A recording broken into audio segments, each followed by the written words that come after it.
Thanks for watching. Don't forget to like, comment, share and subscribe to Mufti Tariq Masood, famous scholar. تو اللہ کی قسم اسلام کے علاوہ دنیا کے میں کسی کے پاس وہ حقوق نہیں ہے جو کس کے پاس ہیں؟ اسلام کے پاس ہیں. کل میری بات ہو رہی تھی وہ کسی سے، نام نہیں بتاؤں گا، میں نہیں بتاؤں گا، ٹھیک ہے نا، کسی سے بات ہو رہی تھی میری، تو وہ کہ بھائی وہ کہہ رہے تھے کہ آج کل جو ہمارے کلچر میں جو مسلم خواتین ہیں نا، ان کے بڑے مزے ہیں وہ ذرا لبرل آدمی، لیکن یہ کہہ رہے تھے کہ یار یہ بات درست ہے کہ ہمارے معاشرے میں خواتین کے مزے بہت ہیں، کیونکہ ساری ذمہ داری مردوں کے کندھوں پر اٹھتی ہے، وہ سب کو کھلاتا ہے. ہاں ظلم بھی ہوتا ہے میں مانتا ہوں، لیکن ریشو ظلم کا کم ہے. مرد ذمہ داریاں اٹھاتے ہیں، اور وہاں کہ مرد عورت کی ذمہ داری نہیں اٹھاتے. یہ بات ایک ایسا آدمی کر رہا ہے جو کافی لبرل سمجھا جاتا ہے یا نہیں ہے اللہ ہی بہتر جانے، لیکن کم از کم مولانا نہیں ہے نہ کوئی مولویوں کے ساتھ اس کا اٹھنا بیٹھنا ہے. تو میری کافی لمبی بات ہوئی. تو اس لیے یہ جو پروپیگنڈا ہے نا، اس سے کبھی متاثر نہ ہو. حقیقت دیکھو، حقیقت. اخلاق، کوئی دیکھو آپ سے بہت اچھے اخلاق سے بات کرتا ہے، ہر وقت تھینک یو تھینک یو، ہر وقت، کبھی اس کی زبان پہ گالی نہیں ہے. آپ کو ضرورت ہے، آپ نے اس سے 50 روپے مانگے، نہیں دے رہا، 50 روپے بھی دینے کے لیے تیار نہیں ہے.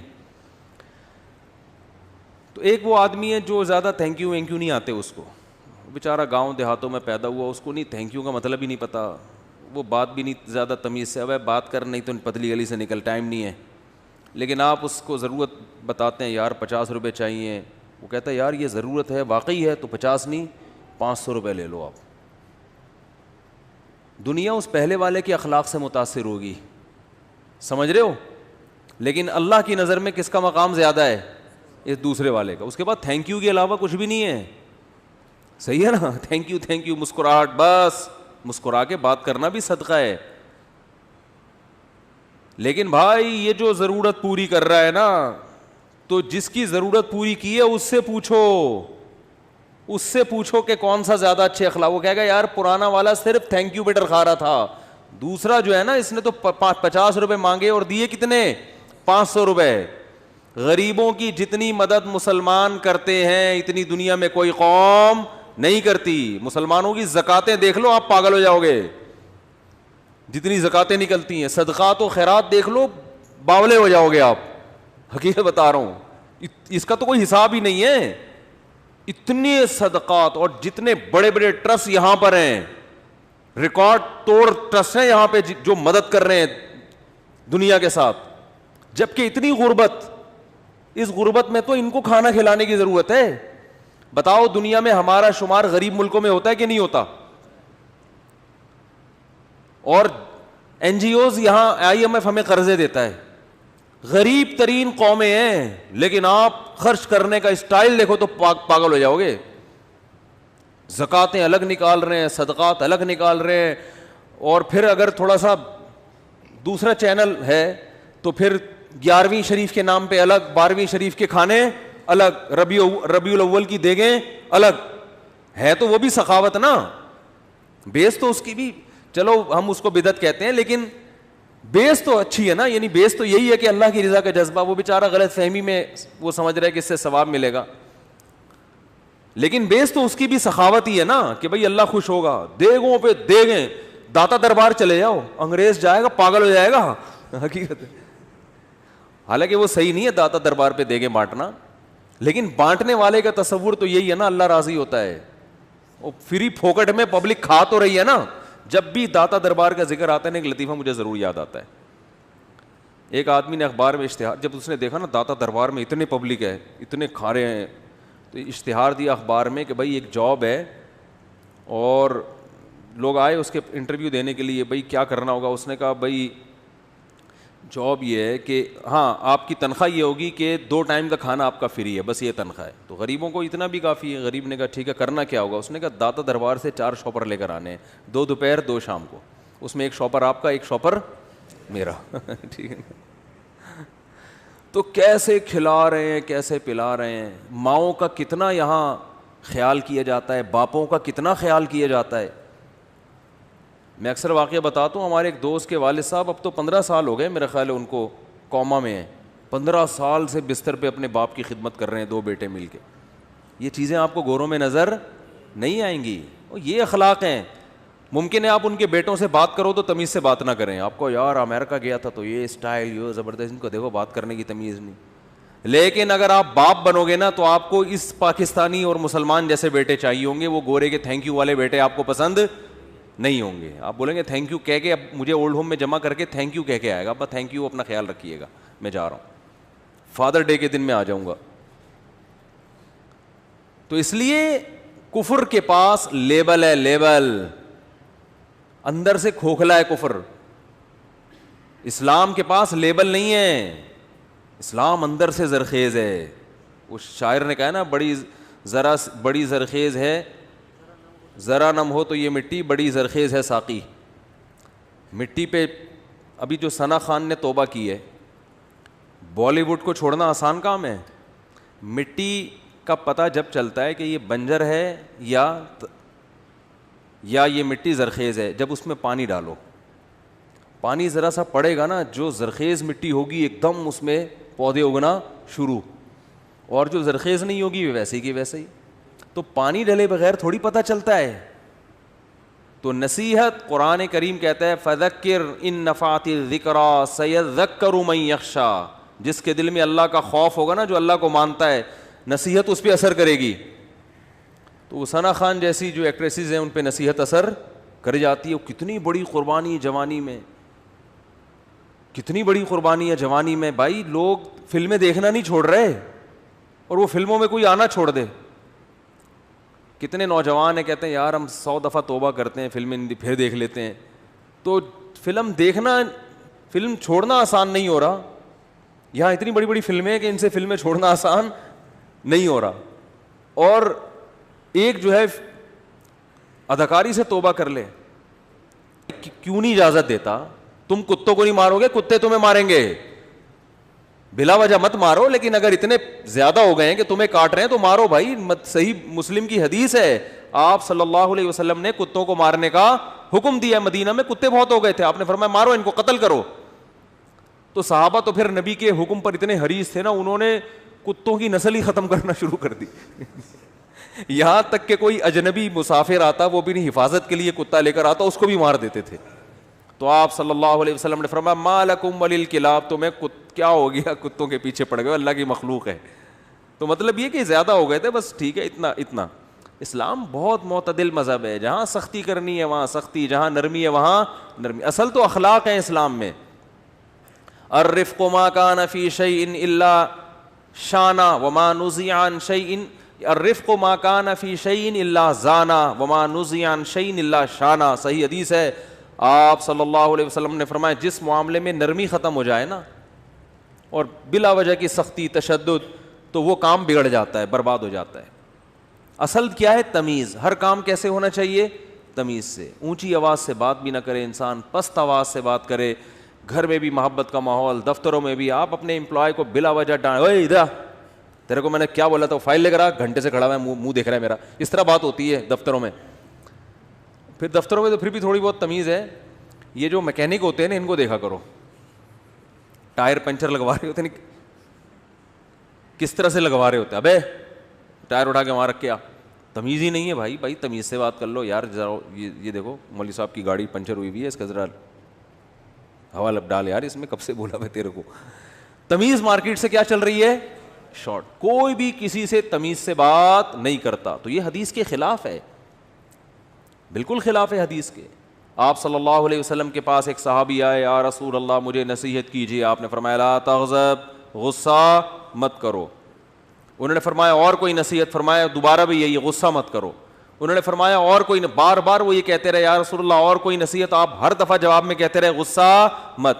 تو غصہ بلا وجہ کی سخت الفاظ میں بات کرنا, بلا وجہ سختی کرنا, عزت نہ دینا گھر میں بیوی کو, بچوں کو یا بھائیوں کو, چھوٹوں کو. جیسے آج کل بات کرنے کی. میں بتاتا ہوں نا, ہمارے حضرت اپنی گھر والوں سے جب اپنی اہلیہ سے کھانے کا کہتے تھے نا, تو یہ نہیں کہتے تھے کھانا لے آؤ, فرماتے تھے کھانا لگوا دیجیے.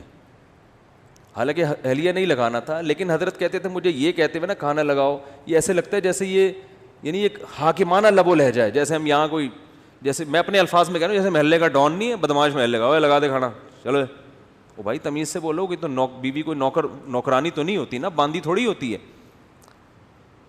بھائی کھانا لگوا دیں, پتہ یہی لگا, انہوں نے لگا کے دینا, کھانا اٹھوا لیں یہاں سے, اٹھوا لیجیے, ایسے کہتے. حالانکہ ہمارے حضرت پنجابی اسپیکنگ تھے, لدھیانہ کے ٹھیٹ پنجابی تھے, وہ بالکل جیسی پگڑی پنجابی نہیں چودھری لوگ پہنتے, یہ اسٹائل تھا حضرت کا.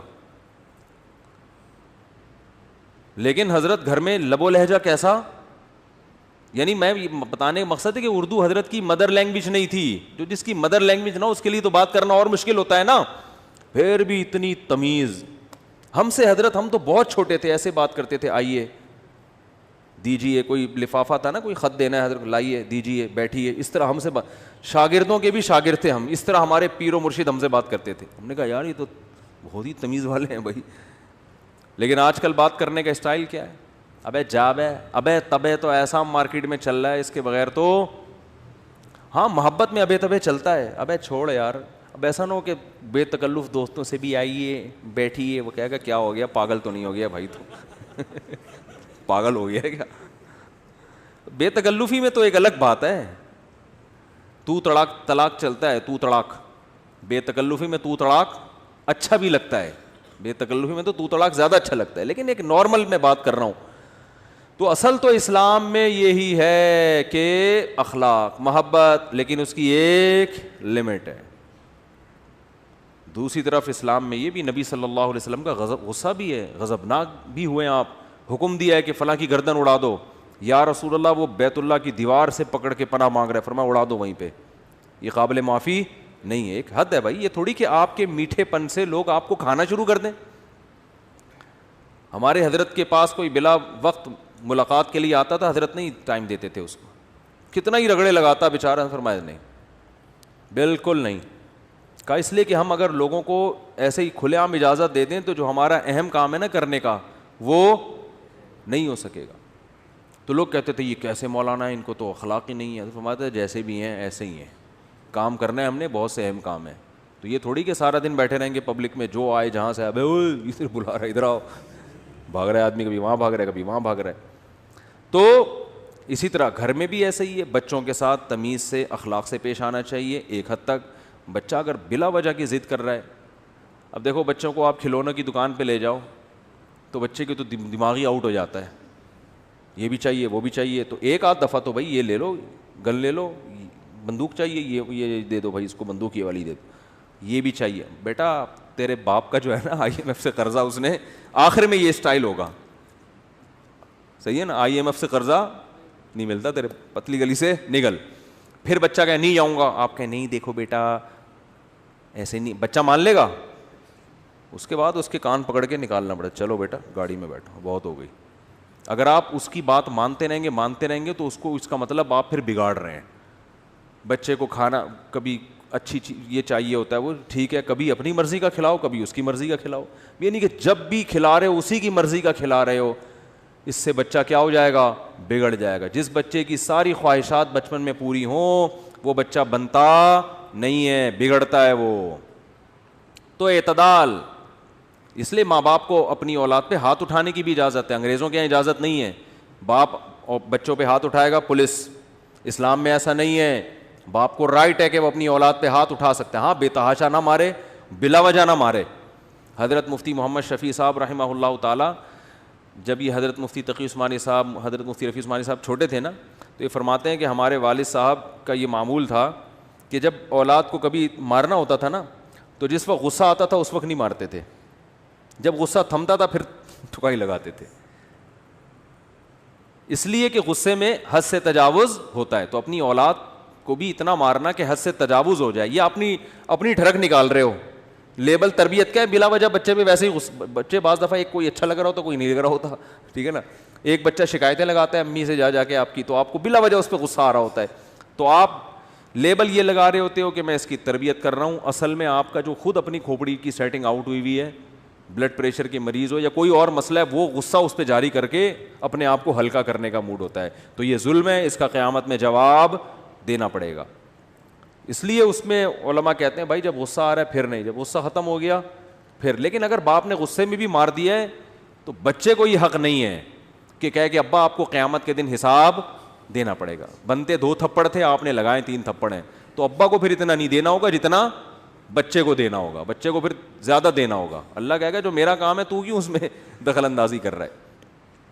اور میرے شیخ جو سفید ریش بزرگ تھے, جن کے چہرے پہ ایسی نورانیت جو دیکھتا کہتا ہے یار اللہ نے کیا نور دیا ان کے چہرے پر, تقوی اور اللہ کے خوف کا نور, اللہ کی محبت کا نور. اور جب بیان کرتے تھے اللہ کی محبت کا جب تذکرہ آتا نا تو ایسے حضرت کے جذبات بن جاتے تھے کہ بس جیسے وہ فرماتے تھے یہ, پھر وہ شعر پڑھتے تھے, کچھ نہ رستے کا پتہ ہم کو نہ منزل کی خبر, جا رہے ہیں جس طرف ہم کو لیے جاتا ہے دل.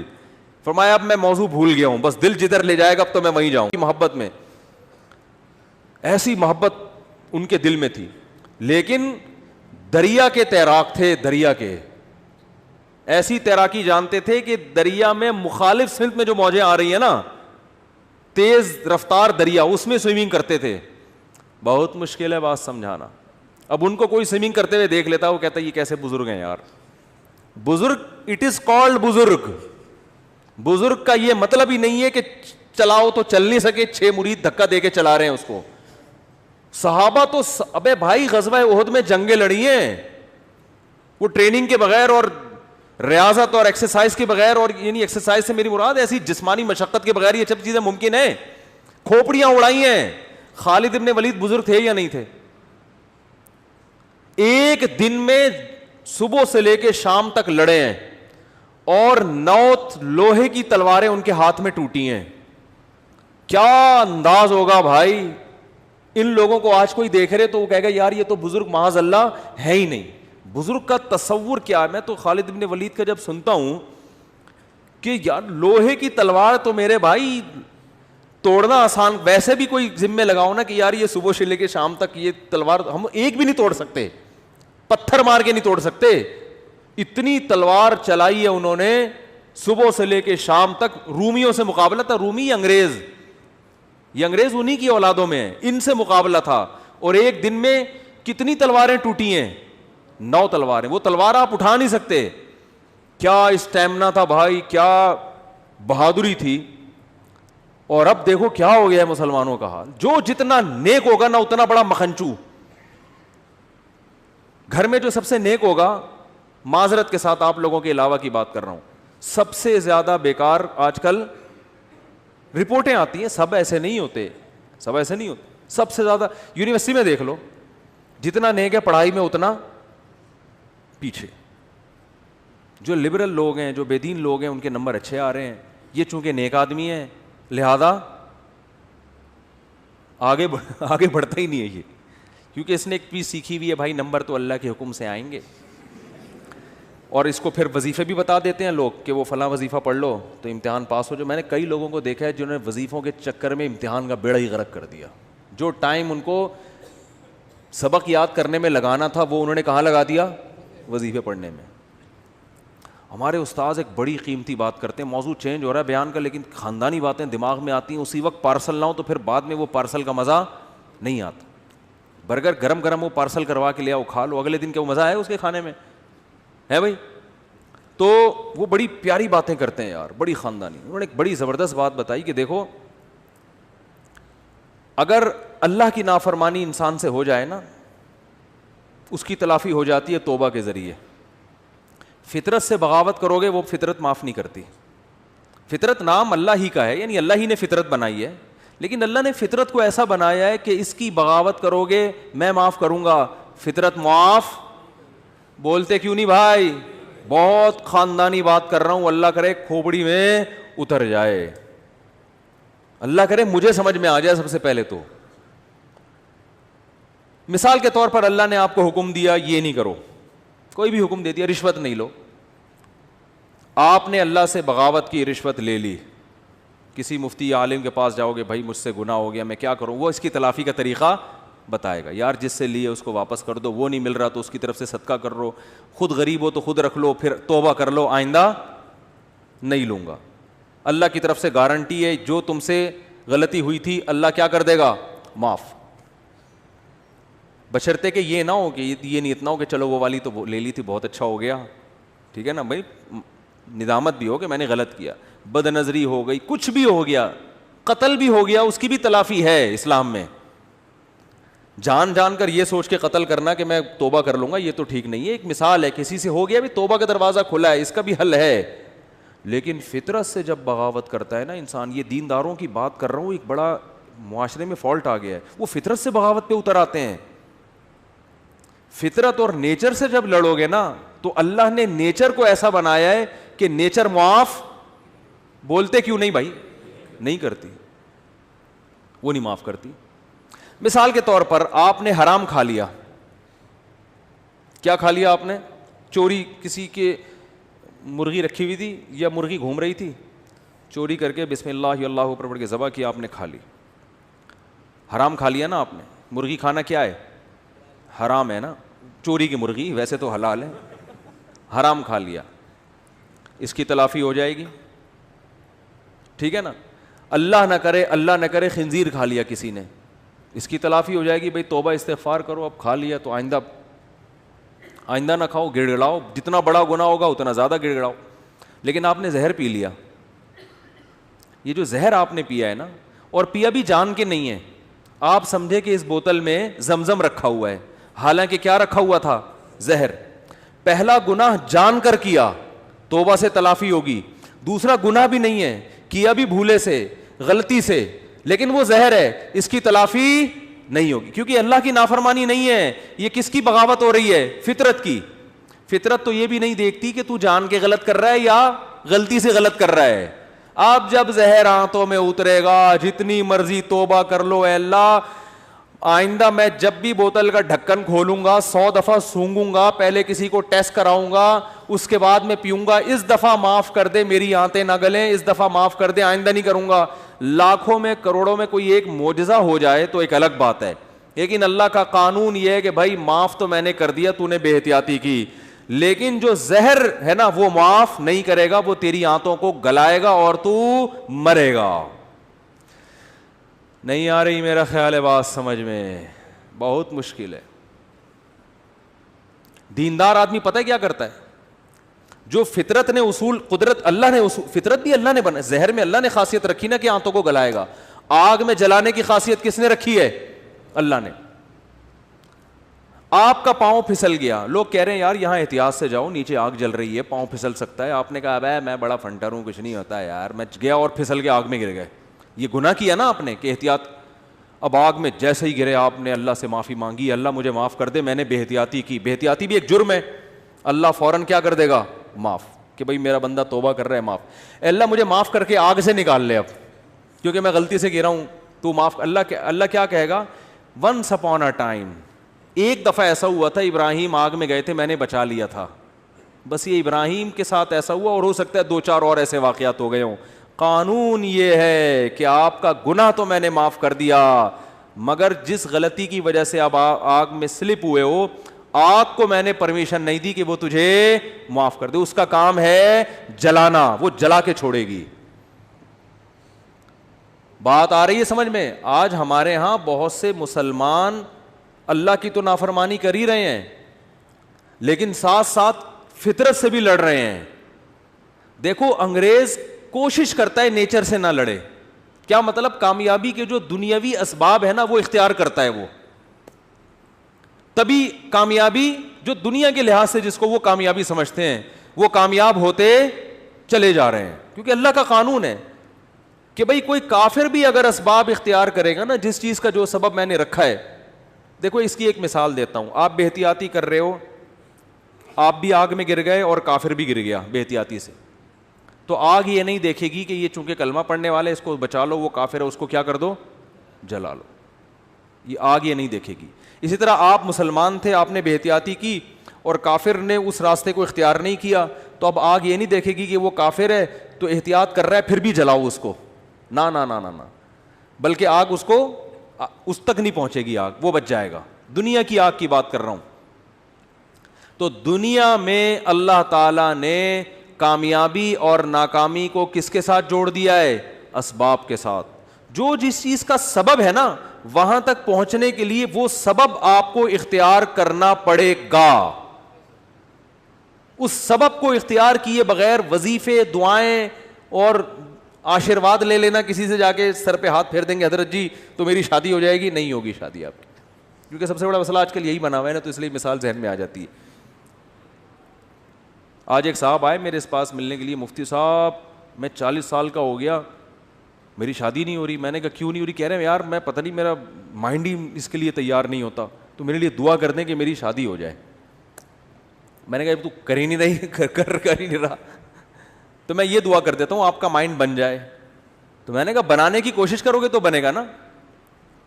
تو بہت بڑا مسئلہ ہمارے ساتھ یہ ہے کہ صحت کے معاملے میں بھی, پڑھائی کے معاملے میں بھی, اور بزنس کے معاملات میں بھی, دین کے معاملات میں بھی. دین میں بھی تو یہ ہے نا کہ جنت کے اسباب اختیار کرو گے تو کہاں جاؤ گے؟ جنت میں. تو اس میں بھی جنت کے اسباب بھی اختیار کرنے کے لیے تیار بولو نہیں ہے. جنت کے اسباب ہے گناہ چھوڑو, گناہ نہیں چھوڑتے, اور پتہ نہیں ایران توران کیا کچھ کر لیں گے, وظیفے پڑھ لیں گے, 5 لاکھ دفعہ آیت الکریمہ پڑھ لی, فلاں نے پڑھ لی, یہ کر لیا, وہ کر لیا, اور فلاں کو کھانا کھلا دیا. بھائی جنت میں جانے کا سب سے پہلا سبب کیا ہے؟ کہ جس چیز کو اللہ نے حرام کہہ دیا اس سے آپ کو بچنا ہے. گناہ چھوڑنا ضروری ہے. اپنے عقیدے کو توحید کے بغیر جنت میں نہیں جا سکتے. کتنے اچھے بن جاؤ, شرک پر اگر ہے. دیکھو جیسے دنیا کا کے اسباب ہوتے ہیں نا, کہ جب تک محنت نہیں کرو گے, صحت کی کوشش نہیں کرو گے تو صحت بنتی نہیں ہے. یہ تھوڑی کہ اٹرم پٹرم جو مرضی کھاتے رہو اور آپ پھر بھی صحت مند, ایسا نہیں ہوتا. یہ جو لوگ کہتے ہیں نا فلاں سب کچھ کھا جاتا ہے پھر بھی ٹھیک ہے, ایسا نہیں ہے. ایک وقت اس کو بھی بریک لگانی پڑتی ہے, اس کو روکنا پڑتا ہے اپنے آپ کو. اور جو پھر بھی کچھ نہیں ہو رہا ہے اس کا مطلب ایک ہی دفعہ میں ہونے والا ہے, اس کو ایک ہی دفعہ میں پھٹ جائے گا بیٹھا بیٹھا. کیونکہ جو کچھ ہوتا رہے نا تو انسان پھر بھی تھوڑا سا احتیاط سے چلتا ہے. اس کا مطلب ایک ہی دفعہ میں اس کا کچھ ہونے والا ہے, ٹائٹ طریقے سے دھماکے کے ساتھ پھٹے گا. گرنیڈ ایک ہی دفعہ پھٹتا ہے, اور کلاشن کوف سے گولیاں مسلسل چلتی رہتی ہیں, ٹھیک ہے نا. گرنیڈ کیا ہوتا ہے؟ ایک ہی دفعہ پھٹتا ہے, بس وہ دوبارہ چلنے کے قابل نہیں رہتا. تو آخرت میں جانے کا سبب بھی ہے, تو وہ سبب اختیار کیے بغیر ہم انگریز کو کہتے ہیں نا دنیا میں کامیاب ہے مگر آخرت میں نہیں ہے. کیوں نہیں بھائی؟ تم آخرت کا سبب اختیار کرتے ہی نہیں ہو. آخرت میں جانے کے اسباب کیا ہیں؟ عقیدہ توحید ہے, رسالت ہے, پھر جو اللہ نے جس کو حلال کیا اس کو حلال سمجھو, جس کو حرام کہا اس کو حرام سمجھو. پھر لوگ ہم سے لڑتے ہیں کہ یہ سائنسدان کیوں جنت میں نہیں جائیں گے, انہوں نے تو اتنے نیک کام کیے. او بھائی جنت میں جانے کے لیے تھوڑی کیے انہوں نے, دنیا کے لیے کیے ہیں. تو دنیا آج ان لوگوں کو بڑے اچھے القاب سے یاد رکھتی ہے, یار اس نے بلب ایجاد کیا. اب بلب کے رشتہ داروں کو گالیاں دینا الگ بات ہے, لیکن بلب بنانے والے کو گالیاں کوئی بھی نہیں دیتا. پاکستانی قوم بلب کے رشتہ داروں کو گالیاں دیتی ہے, لیکن بلب بنانے والے کو الحمدللہ گالیاں نہیں دیتی, اور دینا بھی نہیں چاہیے گالیاں. بھائی اس نے ہم پر احسان کیا, بلب بنایا, تو احسان کا بدلہ اس کو دنیا میں مل گیا. اس نے کون سا صدقہ جاریہ کے لیے, آخرت کے لیے بنایا تھا. تو جو دنیا میں کر رہے ہیں دنیا کے لیے کر رہے ہیں, آخرت میں کوئی حصہ نہیں. اللہ نے بتا دیا تم نے آخرت کے لیے کیا ہی نہیں ہے, کیونکہ تمہارا تو آخرت پر ایمان ہی نہیں ہے. تو اس لیے بات خوب یاد رکھو, صحت کا مسئلہ ہو, گھر میں بچوں کی تربیت کا مسئلہ ہو, پیسے کمانے کا مسئلہ ہو, صحیح ہے نا, جب تک محنت نہیں کرو گے, قانون اللہ کا یہ ہے کہ کخ بھی ہاتھ میں نہیں آئے گا, کخ بھی نہیں آئے گا. کل رات میں مثالیں اس لیے دیتا ہوں تھوڑی سی عبرت کے لیے. کل ہماری ایک جگہ دعوت تھی, بہت ہی اچھے لوگ تھے, وہ دعوت ٹھکرائی نہیں جا سکتی تھی. کھانا کھایا ہم نے 11 بجے رات, اور وہ انہوں نے اتنا کچھ بنایا ہوا تھا, وہ بھی باقاعدہ آرڈر پہ کھایا ہم نے. ابھی میں کیا وہ سن بھی رہے ہوں گے نا بیان. کھایا, اب 11 بجے جب آپ کھاؤ کے سو گئے تو آپ کی صحت ٹھیک ہو سکتی ہے؟ پھر آپ کہو چونکہ میں مفتی صاحب ہوں اور لوگ کہتے ہیں عالم ہیں, لوگوں کے خیال میں کوئی نیک آدمی ہے. اصل تو اللہ ہی جانتا ہے کون نیک ہے, کون بزرگ ہے, کون عالم ہے, لیکن لوگوں کا ایک اچھا گمان اگر فرض کر لیں تو چونکہ ہم نے 11 بجے کوفتے کھائے ہیں, کوفتے بنائے ہوئے بڑے خاندانی قسم کے, پھوڑ دیے ہم نے. طبیعت سے پھوڑے. اچھا وہ تو میں ان سے کہہ رہا تھا کہ مولانا طارق جمیل صاحب تو رات کو کھانا کھاتے ہی نہیں ہے نا, رات کو کھانا حضرت مولانا طارق جمیل صاحب نہیں کھاتے, وہ اتنے 2-4 نوالے بس جتنا بھی رکھا وہ نہیں کھاتے, صحت کا خیال کرتے ہیں. تو میں نے کہا یار اتنا تپڑ مجھ میں نہیں ہے, اتنا اچھا کھانا رکھا ہوا ہے اور میں کھاؤں نہیں. تو وہ کہنے لگے, میں نے کہا ہم نے اس کا ایک آلٹرنیٹ تلاش کیا ہوا ہے, کھائیں گے طبیعت سے. تو ہم نے پھوڑا, اب جب پھوڑا ہے تو ظاہر ہے پھر اس پھوڑے ہوئے کو نکالنا بھی تو ہے نا کہیں. تو اس کا حل پھر ہم, میرے ساتھ ایک ہمارے دوست تھے وہ کافی وزنی ہیں, میں نے کہا بیٹا اب میں تو نہیں سو سکتا ایسے, میں تو نہیں سو سکتا, یہ تو خودکشی ہے. تو میں نے کہا جب تک یہ جتنی کیلوریز جمع ہوئی ہیں نا یہ برن نہیں ہوں گی نا میں نہیں سوؤں گا. انہوں نے کہا کیسے برن کرنا, میں نے کہا پیدل نکلو. تو ہم پھر نکل لیے پیدل, ٹھیک ٹھاک واک کی. پھر ہمارے ایک دوست کا جم ہے یہاں چلا گیا, پھر وہ جو مشین ہوتی ہے نا بھاگنے والی اس پہ بھاگا. میں نے دیکھا, میں نے اس سے پوچھا یار آدھا کلو کڑھائی میں کتنی کیلوریز, میں نے آدھا کلو کڑھائی نہیں کھائی لیکن اس سے ویسے ہی پوچھا ہے کتنی کیلوریز ہوتی ہیں. اس نے کہا کہ پتہ نہیں 100 ہوتی ہیں. تو میں نے کہا جب تک 100 یہاں وہ مشین میں لکھا ہوا تھا نا اتنا اس پہ میں چلا ہوں اور تیز واک کی ہے کہ جب وہ آئے نا کہ 100 کیلوریز آپ کی برن ہو گئی ہیں پھر ہم مشین سے اترے. ہم نے کہا اب ہمارے لیے سونا کیا ہو گیا ہے, بولو نا بھائی, حلال. یہ اتنے نیک ہم بھی نہیں ہیں کہ اتنا صحت کا خیال رکھیں. ونس اپون اے ٹائم ایک واقعہ اچھا آ گیا, ہم نے کہا پارسل کر دو. یہ کرنا پڑے گا آپ کے باپ کو بھی, ورنہ توند نکلے گی, ورنہ عجیب سے ہو جاؤ گے. زندگی ایسی بہاریں اور خوشیاں کیا ہو جائیں گی, ختم. وہ کڑھائیاں جو آپ کوفتے جو کھا رہے ہو نا آہستہ آہستہ جا کے مختلف جگہوں پہ سے نکلنا شروع ہوں گے. کبھی کوفتہ یہاں سے نکلے گا, ڈاکٹر کہیں گے ان کی رسولی نکل آئی. وہ رسولی نہیں ہے, وہ جو کوفتے آپ نے کھائے ہیں ان میں صرف ایک کوفتہ نکلا ہے ابھی تو باقی کیا ہے, باقی ہیں. تو مختلف, ابھی تو تھوڑے دنوں میں آپ خود کوفتہ بن جاؤ گے. اور پھر کیا کرتے, صحت ٹھیک نہیں ہے, گھٹنوں میں درد, یورک ایسڈ بڑھا ہوا ہے, یہ ہوا ہے. پھر آتے ہیں کہ جی وہ مفتی صاحب کوئی وظیفہ بتا دیں کہ فلاں بزرگ کے پاس چلے جاؤں. پھر وہ فلاں آستانے پہ ایک بڑے اولیاء اللہ بیٹھتے ہیں, آدمی ہے کہ لیکن اولیاء اللہ, اولیاء تو ولی کی جمع ہے بھائی, ولی اللہ ہوتا ہے اس کو لوگ کیا کہتے ہیں, اولیاء اللہ بیٹھتے ہیں. اولیاء اللہ تو بہت سارے ہول سیل کے حساب سے کہہ رہے ہیں. وہ فلاں آستانے میں ایک اولیاء اللہ بیٹھتے ہیں, وہ ایسا دم کرتے ہیں بھائی, ان کے پاس جاؤ, ایسا تعویذ ہے. ابے تو کھا کیا رہا ہے, تو کمبخت, تو تعویذوں میں نہائے گا بھی نا کک بھی نہیں ہوگا. اللہ کا قانون ہے بھائی, قانون ہے کہ جتنا کھا رہے ہو نا اس کا وہ یوٹیلائز ہو گئی تو صحت صحیح رہے گی, نہیں ہو رہا تو پھٹ جاؤ گے دھماکے کے ساتھ. بچوں میں تو چلو گروتھ ہو رہی ہوتی ہے نا, اب 40 سال میں گروتھ تھوڑی ہوگی آپ کی, اب تو فیٹ بڑھے گا, اب تو پھوڑے نکلیں گے, وہ کوفتے نکلیں گے مختلف جگہوں سے, آپ کے کولیسٹرول بڑھے گا 10. پھر بھی اگر مر جائے آدمی تو پھر اللہ نے مار دیا. اونٹ پہ بیٹھے ہوئے آدمی کو بھی کتا کاٹ لیتا ہے جب انسان کی لکھی ہوئی ہوتی ہے. لیکن پھر اس بیماری پر گناہ نہیں ملتا بلکہ درجات بلند ہوتے. ہمارے نبی صلی اللہ علیہ وسلم بھی بیمار ہوا کرتے تھے, بخار آیا کرتا تھا, اور آپ فرماتے تھے بخار مومن کے حق میں اللہ کی رحمت, لیکن آپ کو یہ بخار معاذ اللہ بد پرہیزی سے نہیں آتا تھا. سمجھ میں آ رہی ہے بات؟ ایک بیماری اللہ کی طرف سے ہوتی ہے, وہ آپ کی کوتاہیوں کی وجہ سے نہیں ہوتی, وہ بیماری اللہ کی رحمت ہے, اس میں گناہ معاف ہوتے ہیں. آج جو میجورٹی بیمار ہو رہی ہے وہ اللہ کی خوشی سے نہیں ہو رہی, وہ اپنی حرکتوں سے ہو رہی ہے, اور اس میں امیدیں لگا کے بیٹھے میں بہت ثواب ملے گا, میرے گردے فیل ہو گئے ہیں, مجھے بہت زیادہ کیا ملے گا, ثواب ملے گا, میرے گردے فیل ہو گئے. میں نے ایک صاحب کو کہا, میں نے کہا اپنا بی پی چیک کرا لیا کرو, آپ کے مجھے دماغ کی سیٹنگ کیا لگ رہی ہے, آؤٹ لگ رہی ہے, کبھی کبھار نا میں نے کہا چیک کرا لیا کرو, کیونکہ مجھے نہیں لگ رہا کہ آپ کا بی پی نارمل ہے. کہ ابے چیک ویک کرانے سے کچھ نہیں ہوتا, مجھے خود بتا رہے تھے, ابے بی پی چیک کرانے سے, جب یہ تو انہی کو ہوتا ہے جو چیک کراتے ہیں, الٹا ہوتا ہی انہی کو ہے جو بار بار کیا کرتے ہیں.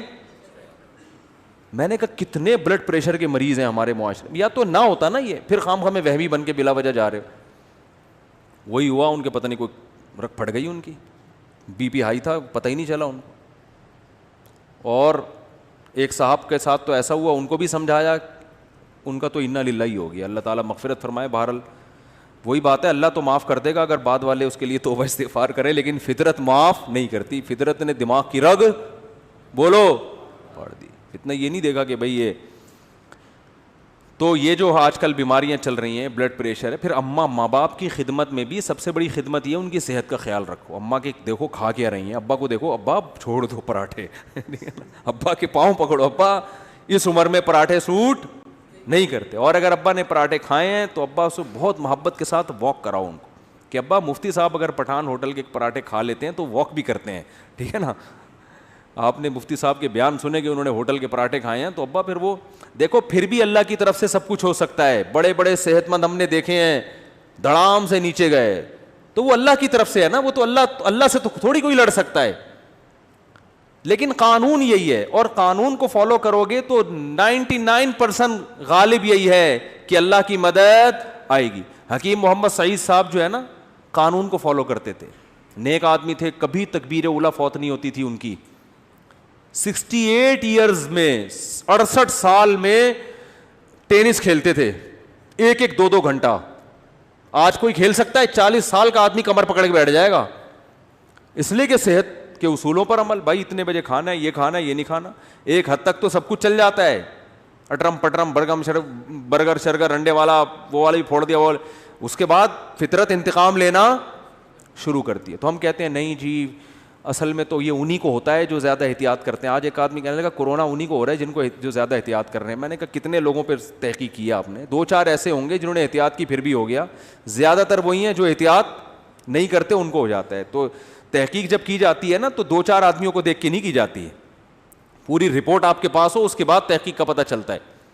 تو میرے بھائی مسلمان کے ساتھ بہت بڑا مسئلہ یہ ہے کہ وہ کامیابی کے اسباب اختیار نہیں کرتا. صرف ایک صحت کی مثال میں اس لیے دیتا ہوں کہ صحت کا ایشو تو ہر ایک کے ساتھ ہے نا بھائی. ہر آدمی تاجر تھوڑی ہے, بزنس مین تھوڑی ہے.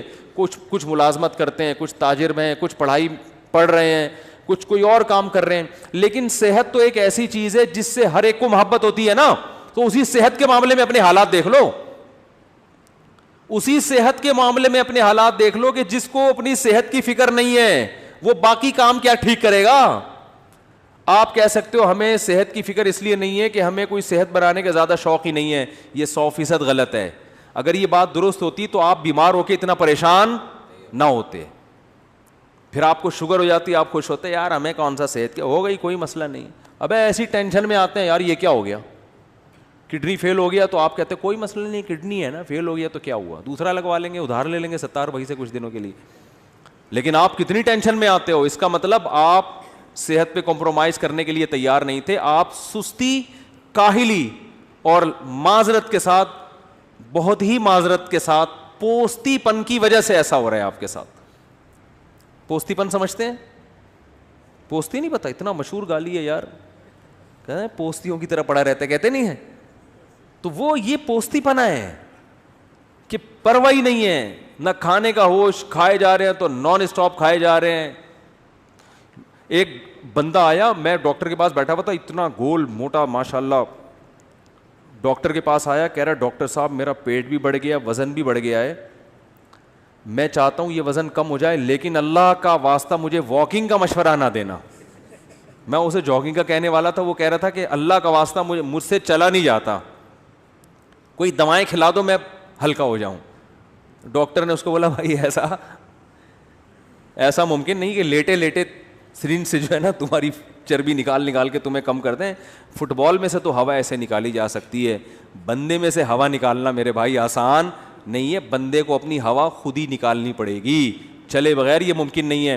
تو دیکھو ہارڈ ورکنگ, محنت, دماغی محنت بھی, جسمانی محنت بھی, جب تک اس سستی کو اپنے آپ سے دور نہیں کرو گے, نہ اللہ کے ہاں کوئی مقام حاصل کر سکتے ہو اور نہ دنیا کے ہاں کوئی مقام حاصل کر سکتے ہو.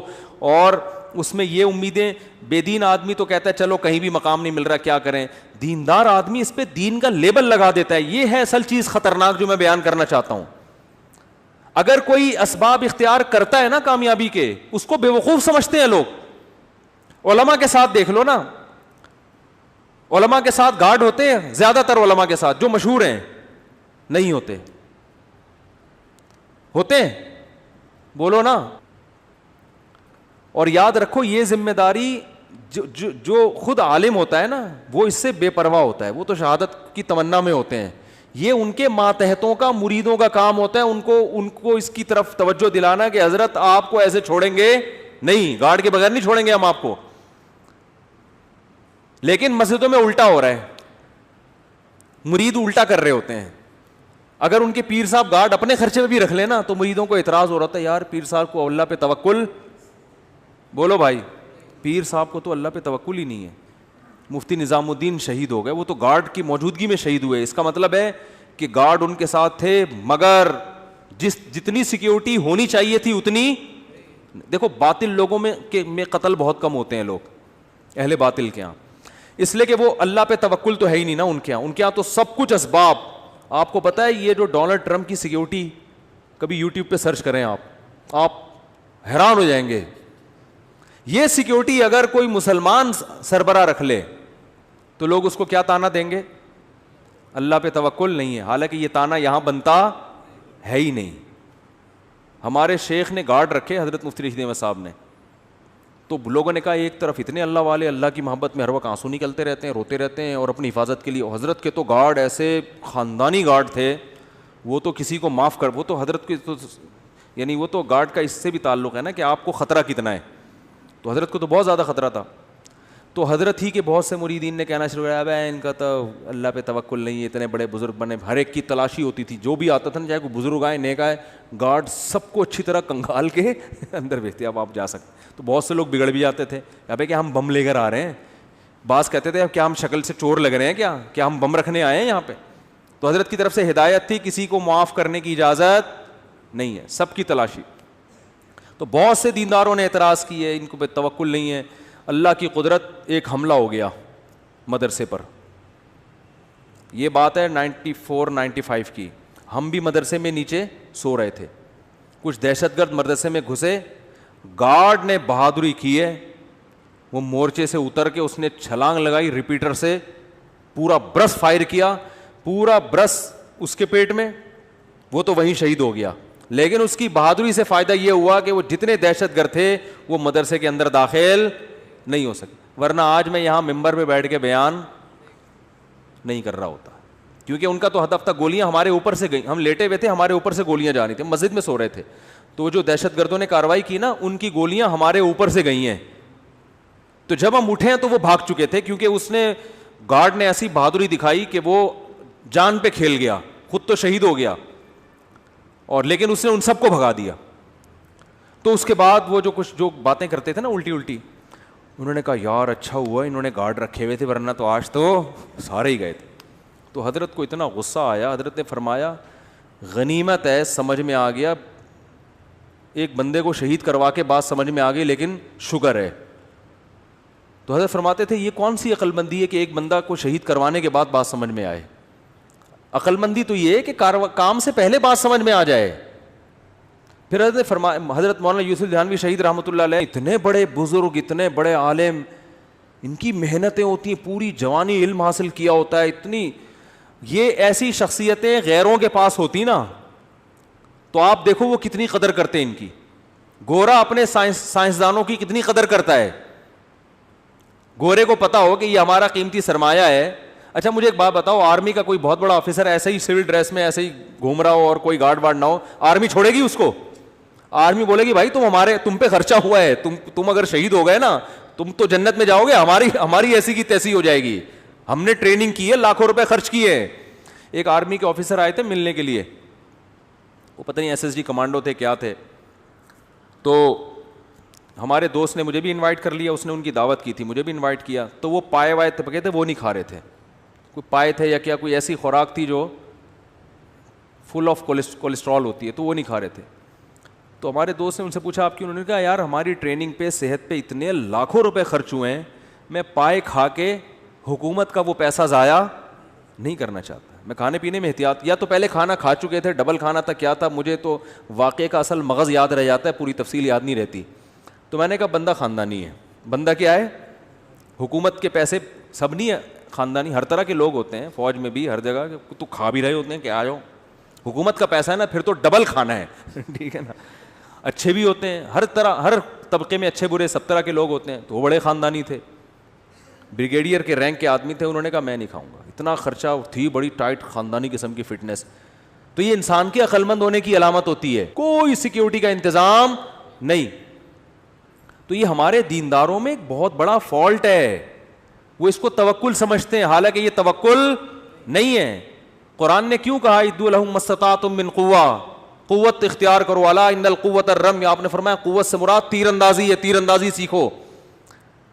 تو خلافت عثمانیہ جو قائم ہوئی ہے, محمد بن فاتح نے دنیا کی سب سے بڑی توپ بنوائی اپنے سائنسدانوں سے, اس کے بعد اس قلعے پہ حملہ کیا. اس کو پتا تھا یہ غلیلوں سے فتح ہونے والا نہیں ہے, نہیں ٹوٹیں گی. بہت دنیا کی سب سے بڑی توپ اس وقت کی بنائی تھی اس نے کہا اس کے بعد حملہ ہوگا تو ہٹو بچوں ہوگا کام.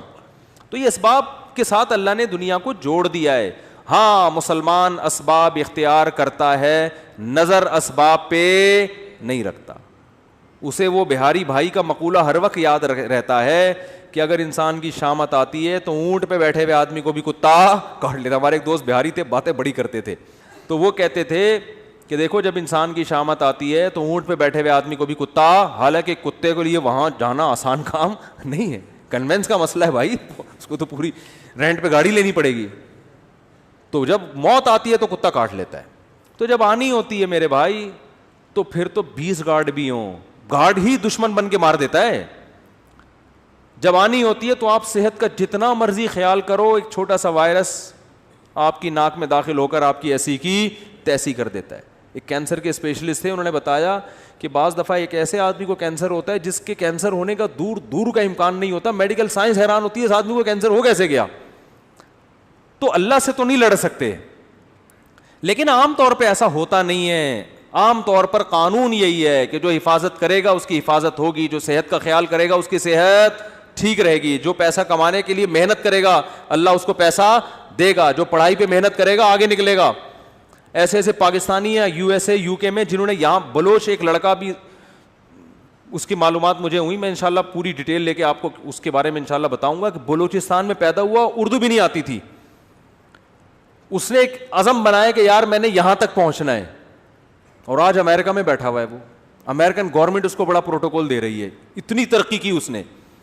تو بیٹھے بیٹھے مکھنچوؤں کی طرح یہ والا وظیفہ پڑھ لو, وہ والا وظیفہ پڑھ لو, فلاں کی جس طرف کے ہاتھ رکھوا لو, استخارہ نکالو. استخارہ سب سے آخری حل مسلمان کے پاس کیا ہے, استخارہ نکالو. اگر استخارے میں یہ نکلا ہے تو اس کا مطلب تم اب A1 گریڈ سے پاس ہو جاؤ. استخارے میں یہ نکل آیا, گئے کام سے. خواب میں نیلا آ گیا, یہ ہو گیا, پیلا آ گیا, یہ ہو گیا, گلابی آ گیا, یہ ہو گیا. خوابوں کی دنیا سے ٹھیک ہے, خواب بھی نبوت کا ایک حصہ ہے, تو پہلے اپنی ذمہ داری پوری کر لو, پھر اچھا خواب آ جائے تو چلو اللہ کی طرف سے بھی تسلی مل رہی ہے. وہ ایک خاتون کا واقعہ میں سناتا ہوں نا, مجھے کہنے لگی میرے بھائی کا انتقال ہو گیا, مجھے خواب آیا کہ وہ اچھی حالت میں ہے. میں نے کہا چلے اللہ سے امید کی جا سکتی ہے. کہنے لگی بہت نیک تھا, اتنا نیک مفتی صاحب کیا بتاؤں. اچھا, میں نے کہا ماشاء اللہ. میں نے کہا نماز پڑھتے ہیں؟ نہیں نماز تو کبھی نہیں پڑھی بیچارے نے. میں نے کہا پھر تو واقعی بہت نیک تھا. اور میں نے کہا یہ خواب پہ پھر بھروسہ نہ کریں, یہ اپنا تخیل بھی ہو سکتا ہے. بعض دفعہ آپ کے ذہن میں ایک شخص نیک ہوتا ہے تو وہ خوابوں میں اچھا ہی آ رہا ہوتا ہے, جس کو جس سے نفرت ہوتی ہے نا خواب میں وہ چڑیل کی شکل میں آتا ہے. حقیقت ہے. کبھی ساس کو بہو خواب میں اچھی کنڈیشن میں نظر نہیں آئی ہوگی, اور کسی بہو کو آج تک ساس خواب میں سفید کپڑوں میں نظر نہیں آئی ہوگی. آپ تجزیہ کر کے دیکھ لیں, کوئی ایسی مارکیٹ میں بہو نہیں ملے گی جو کہے مجھے میری خواب میں میری ساس آئی اور سفید لباس میں خوشبو کے عطر میں ڈوبی ہوئی. کبھی ہوتا ہے؟ خواب ساس ہمیشہ نندیں, ساس جٹھانیاں. میں جب پہلے فون سنا کرتا تھا ایسے فون بہت آتے تھے. خاتون نے کہا میری جٹھانی مجھے سانپ کی شکل میں نظر آئی ہے, اس خواب کی تعبیر بتا دیں. اب بیچاری جن لوگوں کو گھریلو ماحول نہیں پتہ ہوتا نا, جن علماء کو وہ تعبیریں بتاتے ہیں کہ تمہاری جٹھانی سے بچ کے رہو. مجھے پتہ ہوتا ہے اس کی جٹھانی بیچاری بے قصور ہے, اس کا قصور صرف یہ ہے کہ وہ اس کی جٹھانی ہے. اس جٹھانی ہونے کی جو سزا ہے اس کو مل رہی ہے. تو میں نے کہا محترمہ جٹھانیاں خواب میں سانپوں کی شکل میں ہی آیا کرتی ہیں, ساسیں بھی جٹھانیاں بھی نندے بھی, یہ رشتے ہی ایسے ہیں, یہ سانپ بچھو کی طرح کیا کرتے ہیں, ڈستے ہیں. تو اس کو خواب کو اگنور کر دیں, آپ کی جٹھانی انشاءاللہ آپ کو کچھ بھی نہیں کرے گی, بے فکر رہیں آپ. وہ کہتی نہیں اس کی تعبیر, میں کہ تعبیر ہے ہی نہیں تو کہاں سے بتا دوں میں اس کی, بلا وجہ تعبیر بلا وجہ. تو مسلمانوں کو خوابوں کی دنیا سے میرے بھائی استخاروں کی دنیا سے نکلنا پڑے گا. استخارہ جو سنت ہے وہ یہ نہیں ہے جو آپ کر رہے ہیں, وہ یہ ہے کہ کام پورا, ذمہ داری پوری کی, اسباب مکمل اختیار کیے, پھر اللہ کی مدد کو شامل کرنے کے لیے استخارہ کر لیا, اللہ جو بہتر ہے مقدر کر دے, کیونکہ ہوتا اللہ سے ہی ہے. ہمارا یہی ایمان ہے بھائی, ہماری محنتوں میں جان ڈالنے والا کون ہے؟ اللہ ہے. اور بچانے پر آئے گا تو آگ میں بھی بچا سکتا ہے, جیسے ابراہیم علیہ السلام کو بچایا اس نے. لیکن اس بیس پر ہم آگ میں چھلانگ لگانے کی ہمت نہیں کر سکتے کہ اللہ نے ابراہیم علیہ السلام کو بچا لیا تھا تو ہمیں بچا لے گا, یا اس بیس پر ہم بے احتیاطی کریں. اب دیکھو خواتین بے احتیاطی کرتی ہیں, جو گھروں میں مچھروں کے لیے وہ رکھتی ہیں نا, کوائل جلاتی ہیں. میں نے خود ایک گھر میں آگ لگتے ہوئے دیکھی ہے. گھر کا سربراہ منع کرتا تھا کہ یہ کوائل جو ہے نا دور رکھا کرو آگ.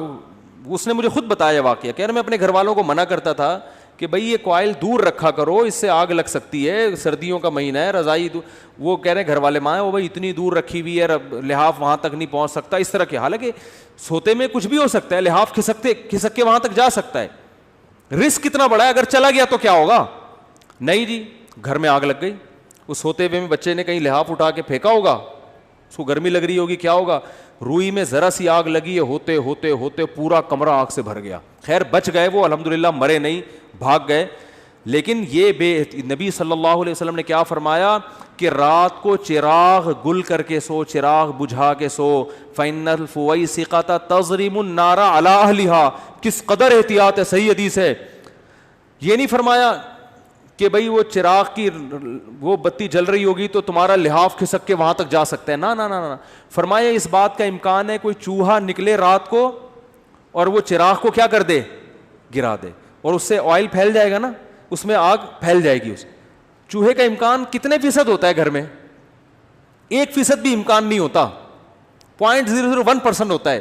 لیکن آپ صلی اللہ علیہ وسلم نے آگ سے بچنے کے لیے حکم دیا کہ رات کو آگ جلنے نہ دو, کیونکہ آپ سو رہے ہو, غفلت میں ہو, کچھ بھی ہو سکتا ہے بتائے بغیر. ارے بھائی کون آئے گا, گھر میں تالا ہے, کون بندہ آ کے آگ لگائے گا؟ فرمایا چوہا تو آ سکتا ہے نا, کسی کھڑکی سے کہیں سے بھی چوہا آیا وہ بجھا دے گا, وہ گرا دے گا آگ کو.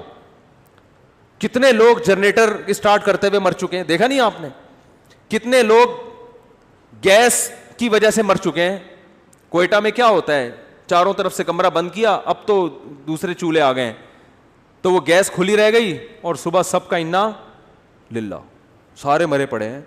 بھائی آپ کو پتا ہے جب گیس کی لوڈ شیڈنگ ہو سکتی ہے تو عین ممکن ہے رات کو لوڈ شیڈنگ ہو اور چولہے میں گیس آنا بند ہو جائے اور چولہا بند ہو جائے. پھر جیسے ہی گیس آئے گی تو وہ خالی گیس نکلنا شروع ہوگی کہ نہیں ہوگی؟ لیکن یہ تسلی کر کے بیٹھے ہوئے ہیں کہ چونکہ ایک ہفتے سے رات کو گیس گئی نہیں ہے لہذا آج بھی گیس, اور تسلی سے سو جاتے ہیں. تو وہ تو ممکن ہے, پھر تو موت کا امکان ہے. تو نہ زندگی موت سے بچنے کی احتیاطوں پر عمل ہو رہا ہے, نہ صحت کی احتیاطوں پر عمل ہو رہا ہے, نہ پڑھائی میں کوئی دلچسپی لی جا رہی ہے کامیابی کے لیے. مکھنچو ترین یعنی جو شخص ہوگا نا وہ دینداری کا لیبل لگا کے گھوم رہا ہوگا. تو صحابہ تو بڑے زبردست تھے بھائی, بڑے زیرک, بہت ہوشیار, بہت ذہین, بہت فتین, چالاکیوں کو سمجھا کرتے تھے اور یہ جانتے تھے کہاں غصہ کرنا ہے, کہاں نرمی سے پیش آنا ہے, کس سے تمیز سے بات کرنی ہے, کس سے ایٹیٹیوڈ تھوڑا سا کیا کرنا ہے, بولو بھائی چینج کرنا ہے, کون منافقت کر رہا ہے اور کون ایسا ہے جس کو فی الحال جو ہے نا اس کی دشمنی کو تھوڑا ملتوی کرنا ہے, ابھی اسے لڑنا نہیں ہے ابھی اس سے. تو بہت ذہانت کے ساتھ, بہت ہوشیاری کے ساتھ صحابہ نے زندگی گزاری ہے. تبھی رسول اللہ صلی اللہ علیہ وسلم نے فرمایا لا یلدغ المؤمن من جوہر مرتین, مومن ایک سوراخ سے دوسری دفعہ ڈسا نہیں جاتا. ایک دفعہ آپ کو کسی نے الو بنا دیا, قیامت تک وہ شخص دوبارہ آپ کو الو نہیں بنا سکتا. لیکن مسلمان کی حالت کیا ہے, جس نے ایک دفعہ الو بنایا آپ اس کو سرٹیفکیٹ پکڑا دیتے ہو, آئندہ جب بھی میری آپ سے ملاقات ہوگی آپ نے مجھے الو بنانا ہے. دیکھو سیاستدانوں میں انہی کو بار بار ووٹ دیتے ہیں جو آپ کا دیوالیہ نکال چکے ہیں, لیکن کہتے ہیں یار ایک اور دفعہ ٹرائی کرنے میں, بولو بھائی کیا حرج ہے, ہوتا ہے کہ نہیں ہوتا؟ بار بار جو الو بنا رہا ہے, جس سوراخ سے بار بار ڈسے جا رہے ہیں اسی سوراخ میں دوبارہ گھسیں گے. کتنے علماء شہید ہو گئے نا گارڈ نہ ہونے کی وجہ سے, یہ سیکیورٹی کا مضبوط نظام نہ ہونے کی وجہ سے. لیکن شہادت کی خبر آتی ہے، اوہو افسوس ہوا، بہت افسوس ہوا، ایک بہت بڑے عالم، ایک چراغ بجھ گیا، تو چلو یار اگلوں کی احتیاط کر لو. نہیں جی، موت تو ایک دن آنی ہے، لکھی ہوئی ہے، اپنے ٹائم پہ آنی ہے، آ گئی چلے گئے دنیا سے. اللہ تعالیٰ مرحوم کی مغفرت فرمائے اور ہم سب کی حفاظت فرمائے. بس اس کے بعد اگلے دن خبر آ جاتی ہے کراچی میں تو کیا ہوا ہے. تو بھائی اب کچھ تو کرو نا. کچھ لوگ ہیں جن کو خیال ہوتا ہے، لیکن میجورٹی کیا ہے؟ بالکل مجذوب. مجذوبیت کی جو انتہا ہے نا، دیوانگی کی انتہا، وہاں تک پہنچے ہوئے ہم. تو بچوں کی نگرانی نہیں ہو رہی. بچے کہاں بیٹھ رہا ہے، آپ کا بیٹا کہاں جا رہا ہے، اسکول میں کیا کر رہا ہے، کون اس کا کلاس فیلو ہے. ایسا تو نہیں بچوں میں بچے کا کوئی کلاس فیلو اس کو موبائل میں فحش فلمیں دکھا رہا ہو. کوئی ہوش نہیں ہے. آپ اسکول میں پوچھو اپنے ٹیچروں سے جا کے، اسکول کے پرنسپل سے جا کے، بھائی موبائل الاؤ ہے؟ اگر الاؤ ہے تو اس کی کیا نگرانی ہوتی ہے؟ کوئی پوچھنے والا نہیں ہے. جب بچہ بگڑتا ہے ماں باپ پریشان ہوتے ہیں، یار ہم تو اتنی دعائیں کر رہے ہیں، راتوں میں اٹھ کے چیخ چیخ کے رو رہے ہیں، اللہ میرے بچے کو نیک بنا دے، بن نہیں رہا، دعائیں تو قبول ہوتی نہیں ہیں.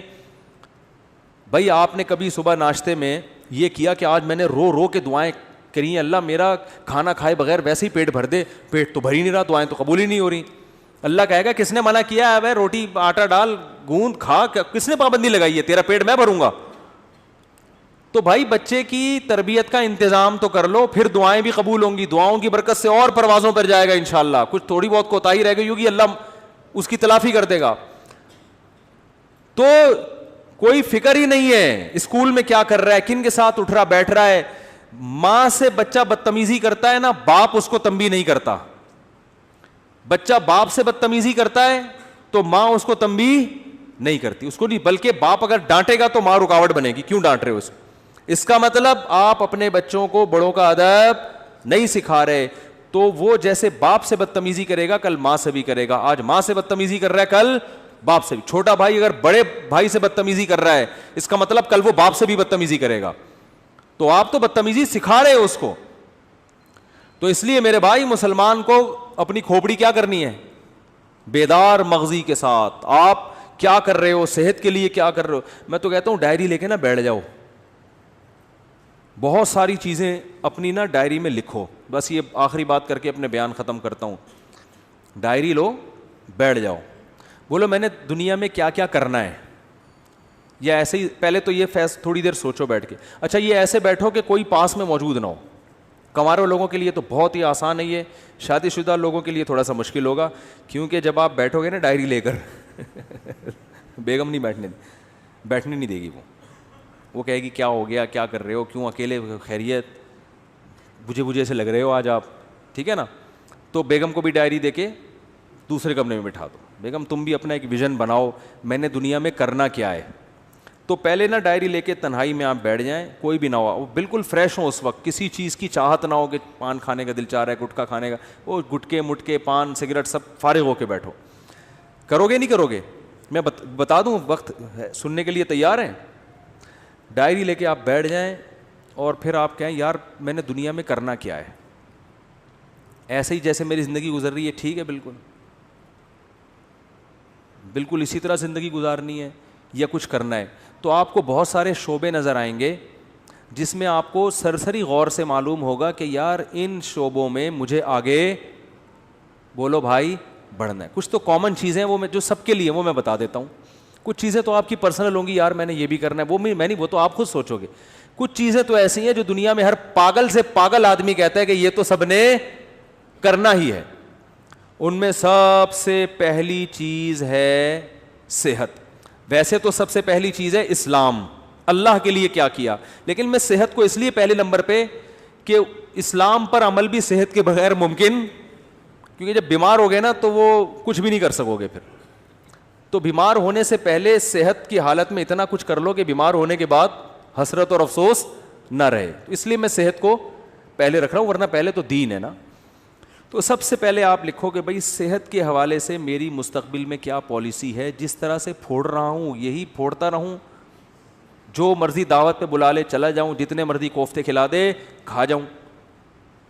صبح پراٹھے پھوڑ رہا ہوں، صبح 11 بجے سو کے اٹھ رہا ہوں میں، ٹھیک ہے نا، اور پھر آفس لیٹ پہنچ رہا ہوں، اور پھر وہاں بھی وہ کیک رس چائے میں ڈبو کے کھا رہا ہوں, پھر شام کو سموسے بھی کھا رہا ہوں, پھر دوپہر بھی کھانا کھا لیا, پھر اس کے بعد سگریٹ بھی پی لی, پھر چائے بھی پھوڑ دی. اگر یہی بالکل مناسب ہے تو ٹھیک ہے, اور اگر یہ مناسب نہیں ہے تو مجھے اپنی صحت کے لیے اب کیا, بولو نا, کیا کرنا ہے؟ صرف دعاؤں پہ کام چلانا ہے, یا وظیفوں پہ کام چلانا ہے, یا اس صحت کے لیے کچھ کرنا بھی ہے؟ ہمارے نبی صلی اللہ علیہ وسلم کی صحت تو بہت اچھی تھی. آپ نے تو حضرت رکانہ کو, جو مشہور پہلوان تھے, ان کو کیا کر دیا؟ پچھاڑ دیا. آپ تو گھڑ سوار تھے, میدان جنگ میں سب سے آگے آپ صلی اللہ علیہ وسلم ہوا کرتے تھے. تو یار میں کیا, اگر آج اسلام کو ضرورت ہوئی یا کسی مظلوم یا کسی ظالم کے خلاف لڑنا ہوا, تو میں پتلی گلی سے بھاگوں گا یا وہاں کھڑا رہوں گا؟ ہمارے ایک دوست تھے, ان کے بڑے قریبی دوست تھے, کہتے ہیں میں ایک دفعہ پٹ رہا تھا تو میں نے پیچھے مڑ کے دیکھا تو میرے جو جگری دوست تھے نا, وہ ایسے غائب ہوئے جیسے پیدا ہوئے ہی نہیں اس کائنات. اور صحیح کیا, بھاگ گئے, ورنہ وہ بھی پٹتے ان کے ساتھ, وہ بھی پٹتے نا, کیونکہ ظاہر ہے صحتیں ہے ہی نہیں, صحتیں ہی نہیں ہیں کوٹنے پیٹنے والی. تو مرد کو تو ایسا ہونا چاہیے, پیٹے نہیں بلا وجہ. کبھی ضرورت پڑتی ہے کہ آپ کو پٹنا بھی پڑتا ہے, اور پٹنے سے بچنے کے لیے سامنے والے کو پیٹنا پڑتا ہے. موسیٰ علیہ السلام نے ایک تھپڑ لگایا تھا قبطی کو, اس کا انا للہ ہو گیا تھا. کیا صحت تھی کہ نہیں تھی؟ تو وہ انہوں نے قتل کی نیت سے مارا نہیں تھا, ان کی نیت تو تھی لڑائی چھڑوانے کے لیے چانٹا لگا اور وہ مر گیا. تو مارنے کی نیت سے اگر مکہ مارتے تو کیا حال ہوتا اس کا, آپ خود سوچو. تو دیندار آدمی ہوں, نبی صلی اللہ علیہ وسلم نے فرمایا, آپ اپنے بارے میں سوچیں گے کہ دیندار ہوں تو نبی نے, یا دیندار بننا چاہتا ہوں تو نبی نے فرمایا طاقتور مومن کمزور مومن سے اللہ کو زیادہ محبوب ہے. تو یار میں, صحت سے تو سارے کام ہوتے ہیں, صحت ہوگی تو نماز بھی ہوگی, روزہ بھی رکھا جائے گا, ماں باپ کی خدمت بھی ہوگی, بیوی بچوں کی خدمت بھی ہوگی. بیوی کی الٹی سیدھی کڑوی کسیلی باتیں برداشت کرنا, بلڈ پریشر کا مریض برداشت کر سکتا ہے؟ وہ برداشت کرنا آسان ہوگا, ٹھیک ہے نا, اگر بیوی ایسی ہے, ایسی ہوتی نہیں ہے لیکن اگر بالفرض ایسی کسی کی نکلی وائف. تو ابا کی, ماں باپ بڑھاپے میں جو چڑچڑی طبیعت ہو جاتی ہے, تو اس کو جوان آدمی کے لیے, صحت مند آدمی کے لیے برداشت کرنا کیا ہوتا ہے؟ آسان. تو یار میں نے اپنی صحت کے لیے کیا کیا ہے؟ ایسے ہی چلتا رہوں گا یا کچھ کرنا ہے؟ تو ڈائری میں لکھو. تو صحت کی بھی موٹی موٹی بنیادی چیزیں بتا دیتا ہوں کہ بھائی 40 سال سے میری عمر زیادہ ہو گئی ہے, تو اب سب سے پہلے تو کولیسٹرول چیک کرنا ہے, لیول بڑھا ہوا تو نہیں ہے, بلڈ پریشر چیک کرنا ہے نارمل ہے کہ نہیں ہے. یہ 2 چیزیں تو ہے نا. شوگر کا ٹیسٹ کروانا ہے کہ شوگر کی طرف تو نہیں جا رہا معاملہ, کیونکہ یہی اسی وقت پھر آدمی آہستہ آہستہ جانا شروع ہوتا ہے. تو بھائی اگر ہے تو ابھی احتیاط کرو. یہ ساری 2-3 موٹے موٹے ٹیسٹ ہوتے ہیں, وہ ڈاکٹر بتا دے گا. نہیں بھی کرو ٹیسٹ تو چلو چھوڑو, ٹیسٹ نہ کراؤ. آپ یہ کہو کہ یار اس عمر کے بعد یہ ساری بیماریاں ہوتی ہیں کہ نہیں ہوتی ہیں, تو ان سب بیماریوں کا بیسک علاج کیا ہے؟ جتنا کھا رہے ہو اتنا یوٹیلائز کرو. جو کھا رہے ہو نا وہ نکال دو کسی طریقے سے. تو اس کا حل کیا ہے؟ جاگنگ, جم, یوٹیلائز کرنا ہے نا, اپنی انرجی کو خرچ کرنا ہے. تو یار میں کیا کر رہا ہوں؟ تو ڈائری میں لکھو کہ تیرے باپ کو بھی نا اب صحت کے حوالے سے کوئی الہ عمل. اصل میں تمیز سے اپنے آپ سے بات کرو گے, آپ مانو گے نہیں, حقیقت ہے. اپنے آپ سے بھی اگر آپ تمیز سے بات کرو گے, ہمیں عادت ابے تبے کی پڑ چکی ہے. اپنی اولاد کو آپ محبت سے سمجھاؤ, مان جاتی ہے بھائی. ایک وقت آتا ہے اس کو بھی ابے تبے سے, ابے تیرے کو انڈے لینے کے لیے بھیجا تو کیا اندھا ہے کیا بہرا ہے؟ سنتے جب اس طرح سے پھر ایک وقت آتا ہے بولنا پڑتا ہے نا. امپلائز کو لوگ اسی طرح بول رہے ہوتے ہیں نا. تو آپ نے اپنے آپ سے ابے تبے سے بات کرنی ہے کہ بھائی تو ایسے ہی چلتا رہے گا یا انسان کا بچہ بننے کا تیرا پروگرام ہے کہ نہیں. تو بننے کا پروگرام ہے تو آج سے تھوڑا خوراک کا شیڈول کیا کرنا ہے؟ ایکسرسائز کرنی ہے, صبح اٹھ کے جاگنگ کرنی ہے, کبھی کبھار جم بھی جانا ہے, اور رات کو جلدی سونا ہے. رات کو دیر سے سونے والوں کو شوگر بہت جلدی حملہ کرتی ہے, ڈپریشن میں جاتے ہیں. رات کو جلدی سونے کا کیا, یہ جو ہے نا عشاء کی نماز کے بعد موبائل اب بند, یہ لاک کر کے لاکر میں رکھ دینا ہے اس کو. عشاء کے بعد موبائل ہاتھ میں نہیں آئے گا. وہ ہر ایک کی اپنی الگ ترتیب ہو سکتی ہے, میں تو مثالیں دے رہا ہوں. آپ عشاء نہیں تو 9 بجے کر لو, 10 بجے کر لو, 11 بجے کر لو, کوئی ٹائم تو یہ تو نہیں کہ ساری رات بیٹھا ہوا ہے موبائل پہ, تو پھر تو قبر میں لے جائے گا یہ موبائل تھوڑے دنوں میں. آنکھیں الگ خراب ہوں گی, دماغ الگ خراب ہوگا, اس کی ریس سے جو کچھ ہو رہا ہے سب کو پتہ ہے کیا ہو رہا ہے. تو سوچنا ہے میرے بھائی, سوچنا ہے. پھر آپ نے یہ سوچنا ہے کہ یار عبادت کے حوالے سے کیا کرنا ہے, نماز اپنے آپ کو نمازی بنانا ہی ہے, بنانا بھی ہے کہ صرف بیانات ہی سنتے رہنا ہے ساری زندگی, اب کچھ عمل بھی کرنا ہے کہ نہیں کرنا. تو اسلام میں سب سے پہلے کیا ہے, بولو نا بھائی, نماز ہے یار. تکبیر اولا کا پابند بنانا ہے, تو یار پابندی ہو نہیں رہی, سستی ہوتی ہے, تو بھائی پینلٹی لگاؤ اپنے اوپر, لکھو کہ ایک نماز ضائع ہو گئی تو اتنے روپے صدقہ کروں گا, پینلٹی لگاؤ اپنے اوپر. کچھ تو ہلو تو ٹھیک ہے نا, کچھ تو کرو بھائی, ایسے ہی تھوڑی چلنا ہے کہ یار پینلٹی لگاؤں گا, فجر قضا ہو گئی تو اتنے روپے صدقہ کروں گا, ظہر قضا ہو گئی تو اتنے روپے, اس طرح آہستہ آہستہ.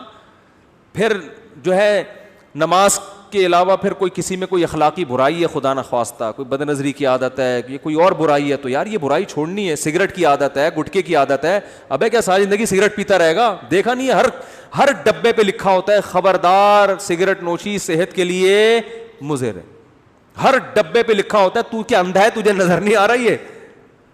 نہیں بھائی, نفس کہے گا یار میں نہیں چھوڑ سکتا, یار میں تو ایک دن نہ ملے میرے تو پاگل ہو جاتا ہوں. تو یار کسی ڈاکٹر سے رابطہ کرتے ہیں کہ ڈاکٹر صاحب میں سگریٹ چھوڑنا چاہتا ہوں, کوئی حل ہے, کوئی آسان طریقہ ہے, کسی سے مشورہ کروں, کوئی گائیڈنس لوں, ہلے تو نا, ہمت تو کرے.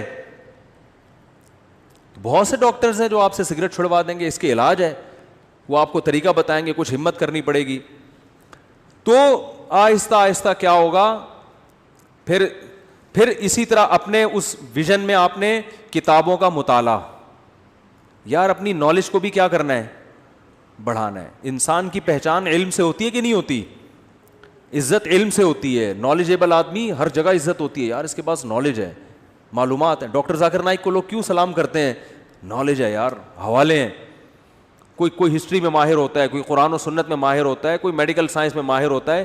تو بھائی اب ڈاکٹر تو ظاہر ہے جو بننا تھا وہ بن گیا, اب آپ نے کچھ کامن نالج ہے جو سب کو سیکھنا ضروری ہے. ہسٹری کے بارے میں سب کو معلومات ہونی چاہیے کہ نہیں ہونی چاہیے؟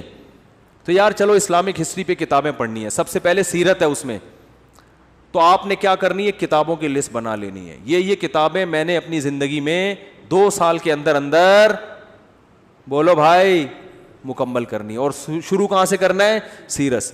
یار مفتی صاحب سے مشورہ لینا ہے کہ سیرت پر سب سے بہتر کتاب کون سی ہے. جب سیرت کی کتاب ختم ہو جائے گی تو پھر اسلامی تاریخ پڑھوں گا, ٹھیک ہے نا, پوری جب تک تاریخ ختم نہیں ہوتی چین سے نہیں بیٹھوں گا. کچھ نہ کچھ تو اپنا شیڈول دیکھنا ہے یا بھائی کہ کتنے کتاب کے صفحے روزانہ میں نے مطالعہ کرنے ہیں. سیرت کی کتاب خرید کے لے آئے, بھائی روزانہ ٹائم نکال کے اس کے 10 صفحے تو پڑھنے ہی پڑھنے ہیں. تو کچھ تو 10 نہیں تو 5 پڑھنے ہیں. پھر قرآن کی تلاوت, قرآن پورے سال گزر جاتا ہے, قرآن اٹھانے کی توفیق نہیں ملتی. روزانہ بھائی 1 پارہ تلاوت کرنا ہے, آدھا کرنا ہے. تو میں نہیں کہہ رہا کہ ایک ہی دن میں آپ بہت بڑے ولی اللہ بن جاؤ گے اور آپ ڈائری لے کے بیٹھے اور آپ کی میں انقلاب آ گیا اور آپ اگلے دن سے مطالعہ شروع ہو گیا اور صحت ہٹو بچوں, کولیسٹرول لیول ایک دم, پیٹ توند الگ, بالکل فٹنس, اور ایسی کمر ایسی پتلی ہو گئی کہ CID والے بھی تلاش کر رہے ہیں تو ان کو کمر نظر نہیں آ رہی. ایک دن میں نہیں ہو جائے گا, لیکن جب اس طرح سے بیٹھنا سیکھو گے نا تو 1 دن 2 دن 3-4 دن تو صرف خواری کے علاوہ کچھ بھی حاصل نہیں ہوگا. ڈائری ڈھونڈنے میں ہی 1 دن تو گزر جائے گا, ٹھیک ہے. دوسرا دن پین کہاں گیا اس میں گزرے گا. تیسرا دن وہ پین رگڑ کے دیکھنے چل ہی نہیں رہا کم بخت. چوتھے دن جا کے کہیں پین آئے گا. 5ویں دن کوئی جگہ ملے گی. 6ٹھے دن بیگم آپ کو اجازت دے دی کہ چلو اس کمرے میں بیٹھ جاؤ, ٹھیک ہے نا. اور پھر 7ویں دن, یہ 6ٹھے دن بیٹھ جاؤ گے, لیکن آپ سوچو گے یار مفتی صاحب نے کیا کہا تھا, کیا کرنا ہے. 7ویں دن جا کے تھوڑا بہت سمجھ میں آئے گا کہ چلو 2 چھوارے رات کو پانی میں بھگونے ہیں یا انجیر رات کو بھگونے, کم از کم پہلے قبض تو ختم کرو نا بھائی. ہو سکتا ہے قبض سے شروع ہو آپ کی صحت, یار میں تو 6 مہینے سے مجھے تو قضاء حاجت نہیں ہوئی ہے, تو پہلے قبض تو ختم کرو. اس کے لیے سنا ہے, کوئی نیٹ پہ سرچ کرتے ہیں یار, کوئی انجیر سنا ہے. ہو سکتا ہے 1 مہینے کے بعد 2 انجیر آپ کھاؤ رات کو, بس یہ امپروومنٹ ہو, لیکن کچھ تو ہوئی نا. ابے 1 سال 2 سال 3 سال 5 سال میں جا کے تو کچھ انسان کا بچہ بنے گا معذرت کے ساتھ.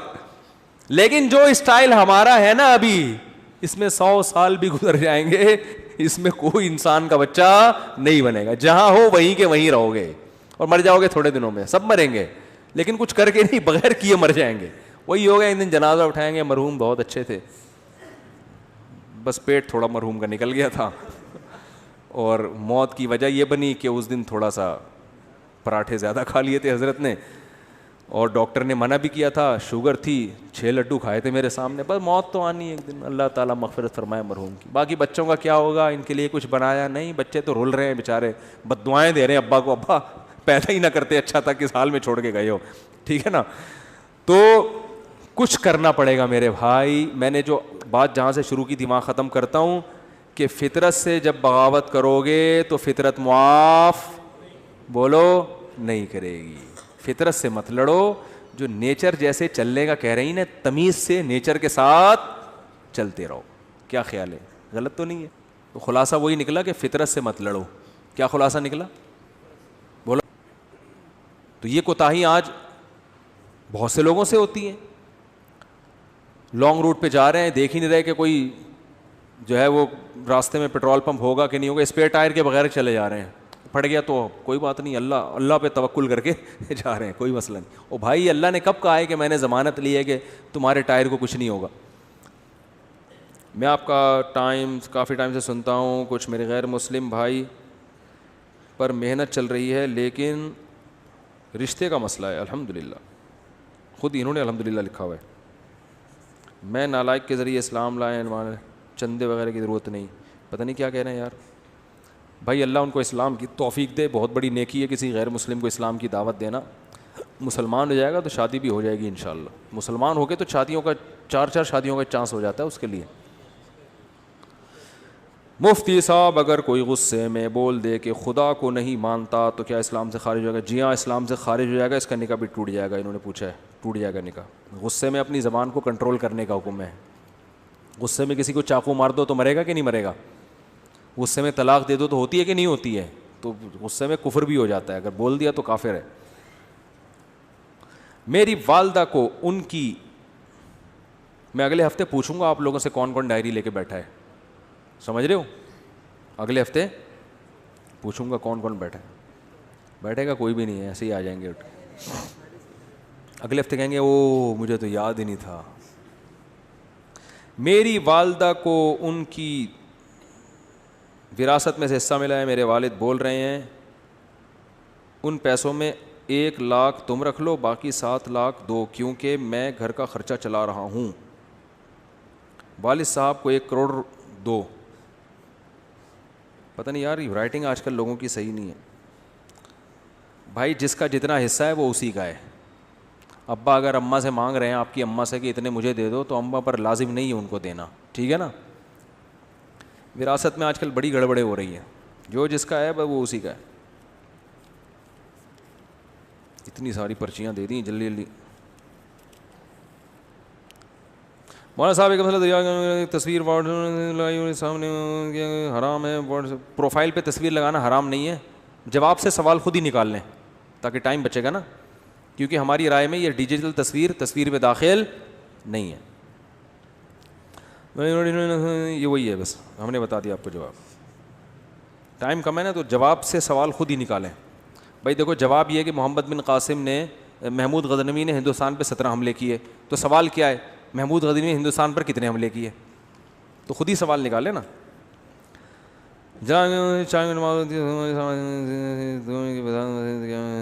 نئی مسجد میں دوسری جماعت ہماری رائے میں ٹھیک نہیں ہے. کمپنی میں نماز پڑھنا جائز ہے؟ ہاں, کمپنی میں پڑھ سکتے ہیں. مفتی صاحب ہماری کمپنی میں ایک, ابے بھائی یہ فرقہ وارانہ سوال نہ پوچھا کرو یار. آج کل ایک مسئلہ بہت کچھ کر رہے ہیں, وہ یہ کہ داڑھی رکھنے والے کو لوگ مولوی سمجھتے ہیں, اور لوگ اس کے خلاف ایک بیان ریکارڈ, آپ اس کے خلاف ایک بیان ریکارڈ کروائیں کہ ہر داڑھی والا مولوی نہیں ہوتا, اور ان میں مثالوں کے ساتھ فرق واضح فرمائیں. یہ کوئی معاشرتی علوم کا پرچہ لگ رہا ہے مجھے. کہہ رہے ہیں ان میں مثالوں کے ساتھ فرق واضح فرمائیں. ہوتا ہے نا 3 سوال ہیں اور ایک کی ایک مثال لکھنی ہے. ایک مثال کے 5 نمبر ہیں اور سوال کے جواب کے 20 نمبر ہیں.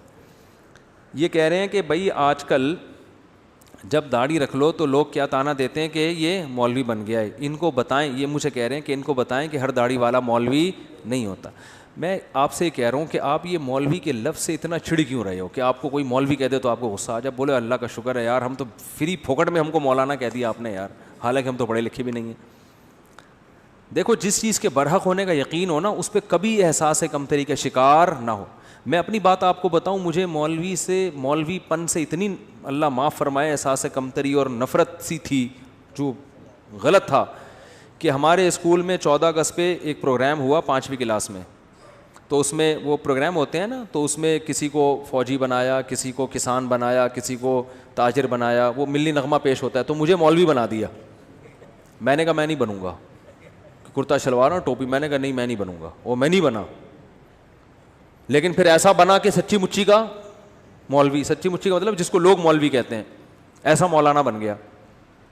تو اس لیے کہ جب ہم نے ارادہ کیا, ہم نے کہا کشتیاں جلا دو یار, اب مولوی ٹھیک ہے جاؤ, تو کوئی شرمندگی والی بات. ہمارے حضرت مفتی رشید احمد صاحب کے پاس ایک اس میں PIA میں ایک بہت بڑے آفیسر اذان دیا کرتے تھے.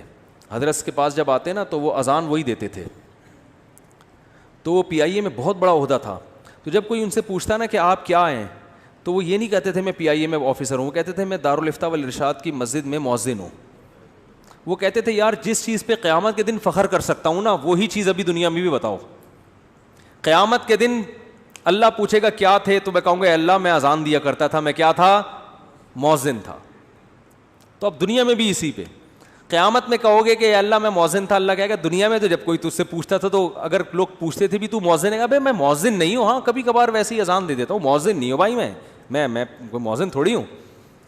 تو احساس کمتری میں مت آیا کرو.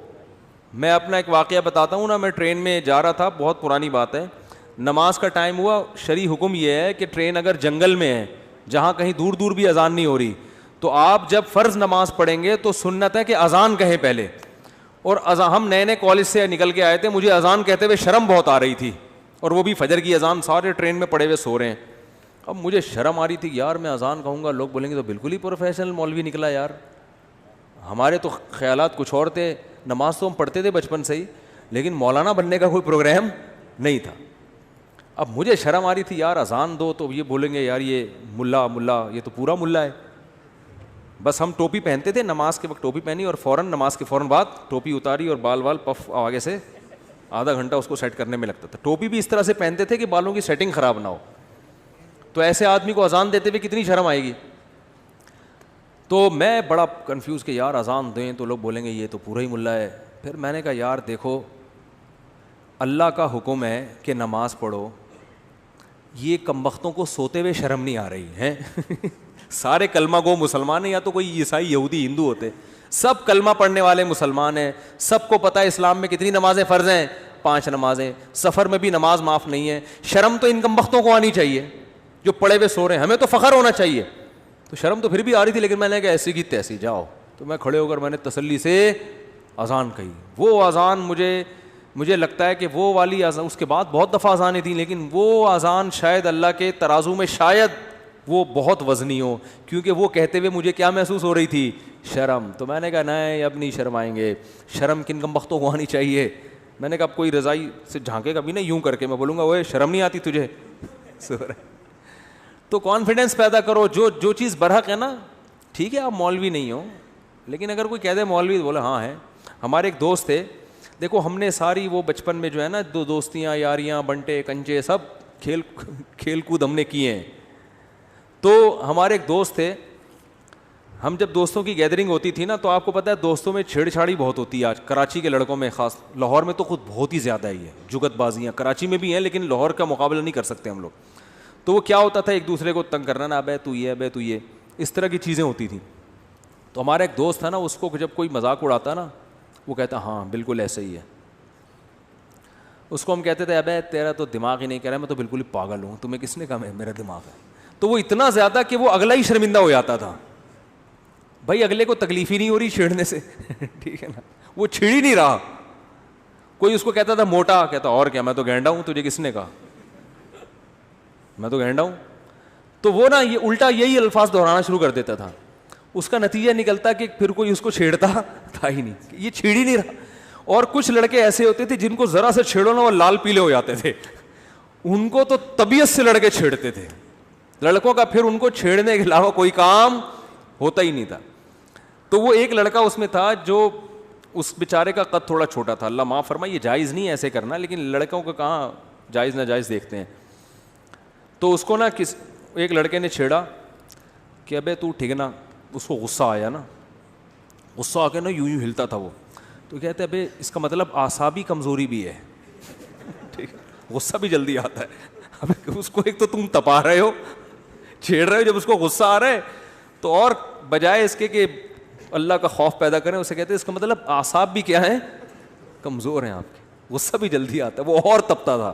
لیکن وہ جو دوسرا تھا نا وہ تو, اس لیے اگر کوئی آپ کو مولوی کہہ رہا ہے تو چڑھنے کی ضرورت ہی نہیں ہے. آپ بولو ہاں ہے تو کیا ہو گیا بھائی, ہم تو مولانا ہیں, مولوی ہیں, ملا ہیں, ملا بولو, تو اتنی ٹینشن لینے کا نہیں ہے. اصل میں ملا کے لفظ کو ایسا بدنام کر دیا ہے نا, اور پھر بہت سے داڑھی والوں نے بھی بدنام کیا ہے. داڑھی رکھ کے بعض لوگ کچھ الٹے کام کر لیتے ہیں. داڑھی والے چور نہیں ہوتے, لیکن چور بھی بعض دفعہ داڑھی رکھ لیتے ہیں, تو یہ پھر مصیبت ہے. کیا تراویح حضرت عمر کے دور میں شروع ہوئی تھی؟ حضرت عمر نے اسے بدعت قرار دیا. حضرت عمر نے بدعت حسنہ قرار دیا, لغوی شرعی بدعت نہیں, لغوی بدعت. اس پر پھر کبھی بیان کروں گا تفصیل سے.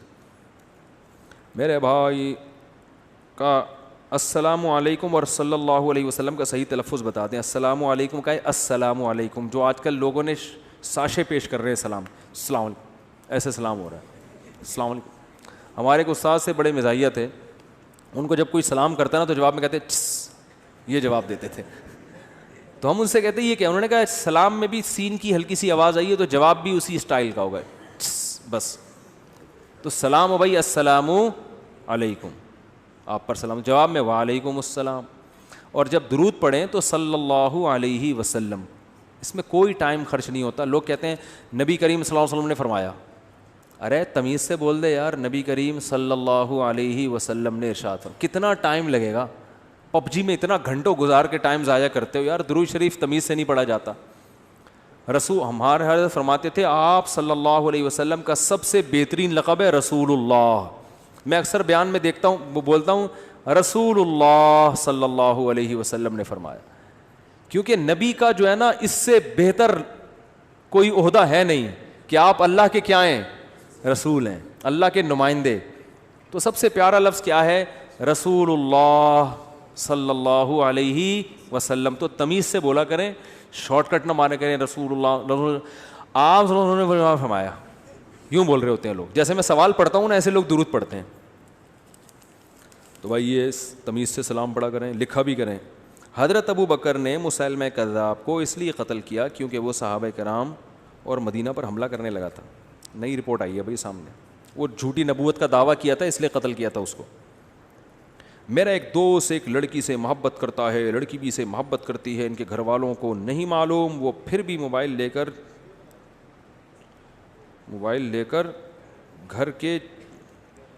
گھر میں چھپ کے اس طرح باتیں کرتی ہے. اچھا 1 بجے سے پورا ٹائم لکھا ہوا ہے بھائی, اور دوست کو سمجھاؤ غلط ہے, اللہ کے بندو غلط ہے, نکاح کا پیغام بھیجو, مان جائیں ٹھیک ہے, نہیں تو کہیں اور. یہ اس طرح سے موبائلوں پہ باتیں کرنا, اپنی صحت بھی برباد ہوگی, ٹائم بھی برباد ہوگا, کچھ بھی حاصل نہیں ہوگا. مفتی صاحب میری بیوی نے مجھ سے خلا لیا, تمام جھوٹ, اور جج کے سامنے میں نے نہ سائن کیے اور نہ اس خلا کو تسلیم کیا. میری بیوی بات کرنے کے لیے راضی نہیں ہے. میں نے فتویٰ بھی لیا بنوری ٹاؤن سے, وہ بھی میرے حق میں آیا, اس کا حل بتائیں. بھائی جب آپ نے فتویٰ بھی لے لیا, آپ کے حق میں فتویٰ بھی آ گیا کہ یہ خلا صحیح نہیں ہے, تو پھر آپ کی بیوی ہے وہ. اب مفتی تو اس سے زیادہ کچھ نہیں کر سکتا نا, مفتی اپنی بیوی پہ کنٹرول نہیں ہے آج کل. تو آپ کی بیوی کہاں سے دلائے گا؟ مفتی نے آپ کو فتویٰ دے دیا کہ یہ آپ کی بیوی ہے. عدالت کا جو خلا ہے اس ہر جگہ قلعدم نہیں ہوتا, یاد رکھو, بعض جگہ عدالت کا خلا معتبر بھی ہوتا ہے, لیکن مفتی صاحب نے بتا دیا آپ کو بنوری ٹاؤن کے معتبر ادارہ ہے کہ بھائی یہ خلا کیا ہے, قلعدم ہے. تو اب آپ کی وائف کو چاہیے کہ اللہ سے ڈریں, وہ اگر کہیں اور نکاح کریں گی تو وہ زنا ہوگا. عدالت اپنی بیوی کو طلاق دے سکتی ہے, جج صاحب, دوسروں کی بیویوں کو جج صاحب طلاقیں نہیں دے سکتے. طلاق کا رائٹ اللہ نے کس کو دیا ہے؟ مرد کو دیا ہے. میرا ایک دوست ہے, وہ ایک لڑکی کو پسند کرتا ہے اور وہ لڑکی بھی میرے دوست کو پسند کرتی ہے, اور تو اپنے رکھ کے نا اپنے دوستوں پہ سنا رہے ہوتے, اپنی بات ہوتی ہے, رکھ کے کس پہ سنا رہے ہوتے ہیں؟ دوستوں. اور میرے دوست کو پسند کرتی ہے اور دونوں نکاح کرنا چاہتے ہیں, لیکن لڑکی پشتو اسپیکنگ ہے اور اس کے گھر والے کہتے ہیں ہم شادی کے معاملے میں پٹھان لوگوں کے علاوہ کسی سے شادی نہیں کریں گے. اس پر روشنی ڈال دیجیے. بھائی لڑکی کے والدین کو چاہیے کہ اگر لڑکی کہیں نکاح کرنا چاہتی ہے تو قوم کو نہ دیکھیں, وہ لڑکی کا نکاح کر دیں. یہ صرف پٹھان میں نہیں, ہر قوم میں یہی ہے. مہاجر کہتے ہیں ہم نے صرف مہاجروں میں کرنی ہے, پٹھانوں میں نہیں کرنی. پنجاب والے کہتے ہیں ہم نے صرف پنجابیوں میں کرنی ہے, سندھی کہتے ہیں ہم نے صرف سندھیوں میں کرنی ہے. یہ ہر قوم کی بیماری ہے. تو اس لیے یہ نہ دیکھو, اگر لڑکی کہیں نکاح کرنا چاہتی ہے, اپنی قوم میں نکاح بہتر ضرور ہے کہ وہ اپنے مزاج کو سمجھتے ہیں اپنی قوم کے لوگ, لیکن یہ کوئی فرض واجب نہیں ہے. لڑکی اگر کسی غیر قوم میں نکاح کرنا چاہ رہی ہے, چاہے مہاجر ہو, پٹھانوں میں چاہ رہی ہے, تو مہاجر کو چاہیے نہ روکے اس سے. پنجابیوں میں چاہ رہی ہے تو پٹھان کو چاہیے کہ پنجابیوں میں چاہ رہی ہے تو نہ روکے. تو یہ نبی صلی اللہ علیہ وسلم کی حدیث ہے, صحیح حدیث ہے, لن تری للمتحابین مثل النکاح. آپ نے فرمایا دو محبت کرنے والوں میں نکاح سے بہتر کوئی چیز نہیں ہے. تو جہاں محبت ہو والدین کو چاہیے وہاں نکاح کر دینا. اور یہ حدیث کس موقع پر فرمائی آپ صلی اللہ علیہ وسلم نے؟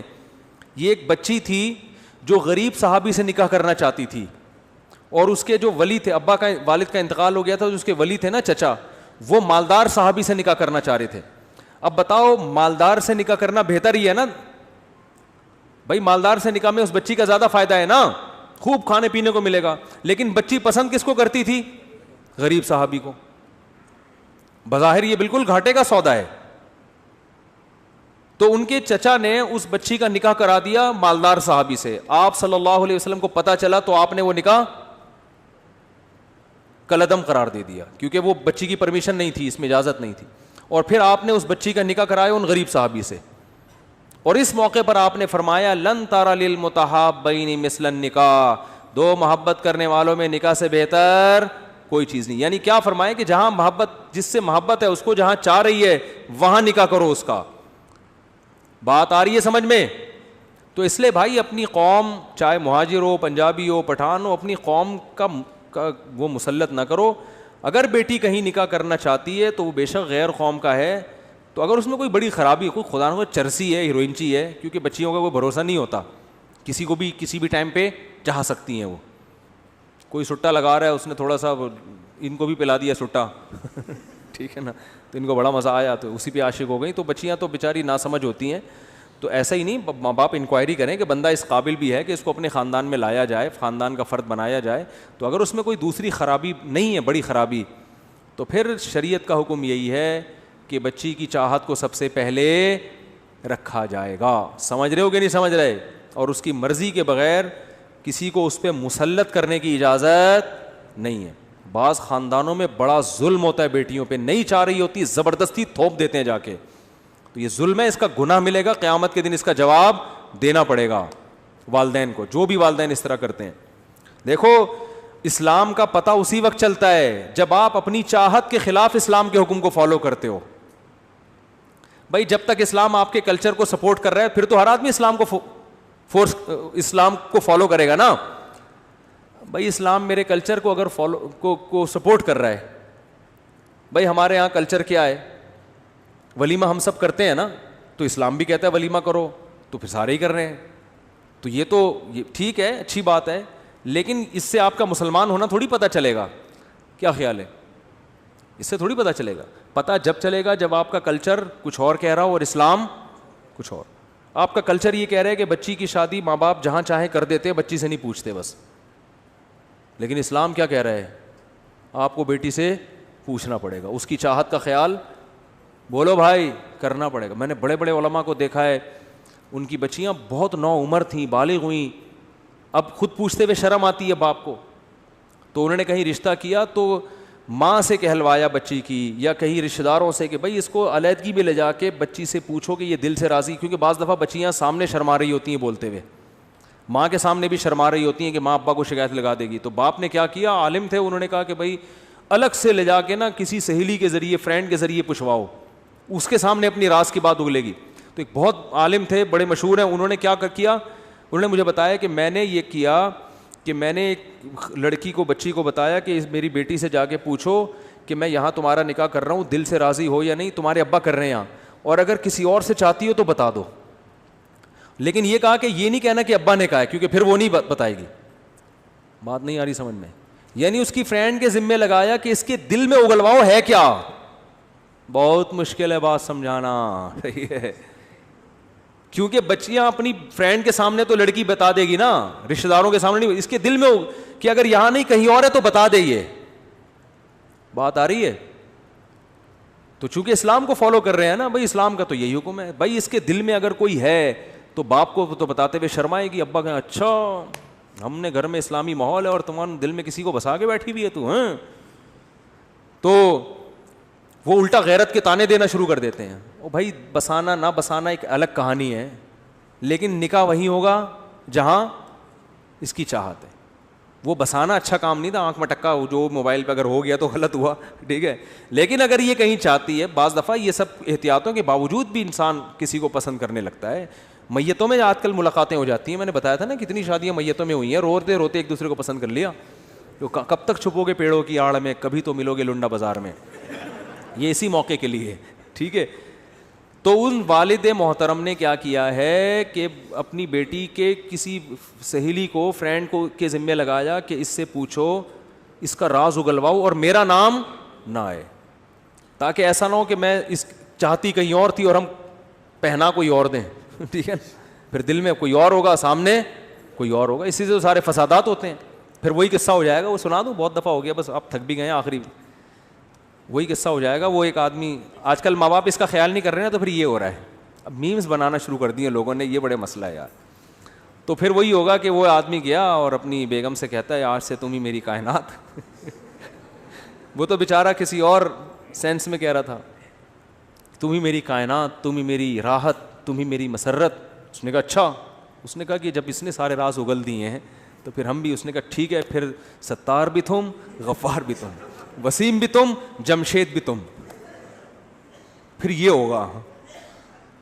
تو سختی کریں اتنی جتنی اسلام نے آپ کو اجازت دی ہے. تو بچی جہاں چاہتی ہے, ہاں غلط جگہ چاہ رہی ہو, چرسی کو دل دے بیٹھی, ٹھیک ہے نا, تو وہ اس طرح کے پھر ٹھیک نہیں. اللہ تعالیٰ سمجھنے کی, عمل کی توفیق عطا فرمائے. اسلام میں بڑی راحت ہے یار, بڑی راحت ہے. اسلام پہ چلو گے گھر بھی خوش رہے گا, خود بھی خوش رہو گے, ورنہ بچیاں بھی بد دعائیں دیتی رہیں گی, ابا نے پتہ نہیں کیا مصیبت مجھے پہنا دی ہے. کافی ہو گیا, بس اب جا سکتے ہیں آپ لوگ.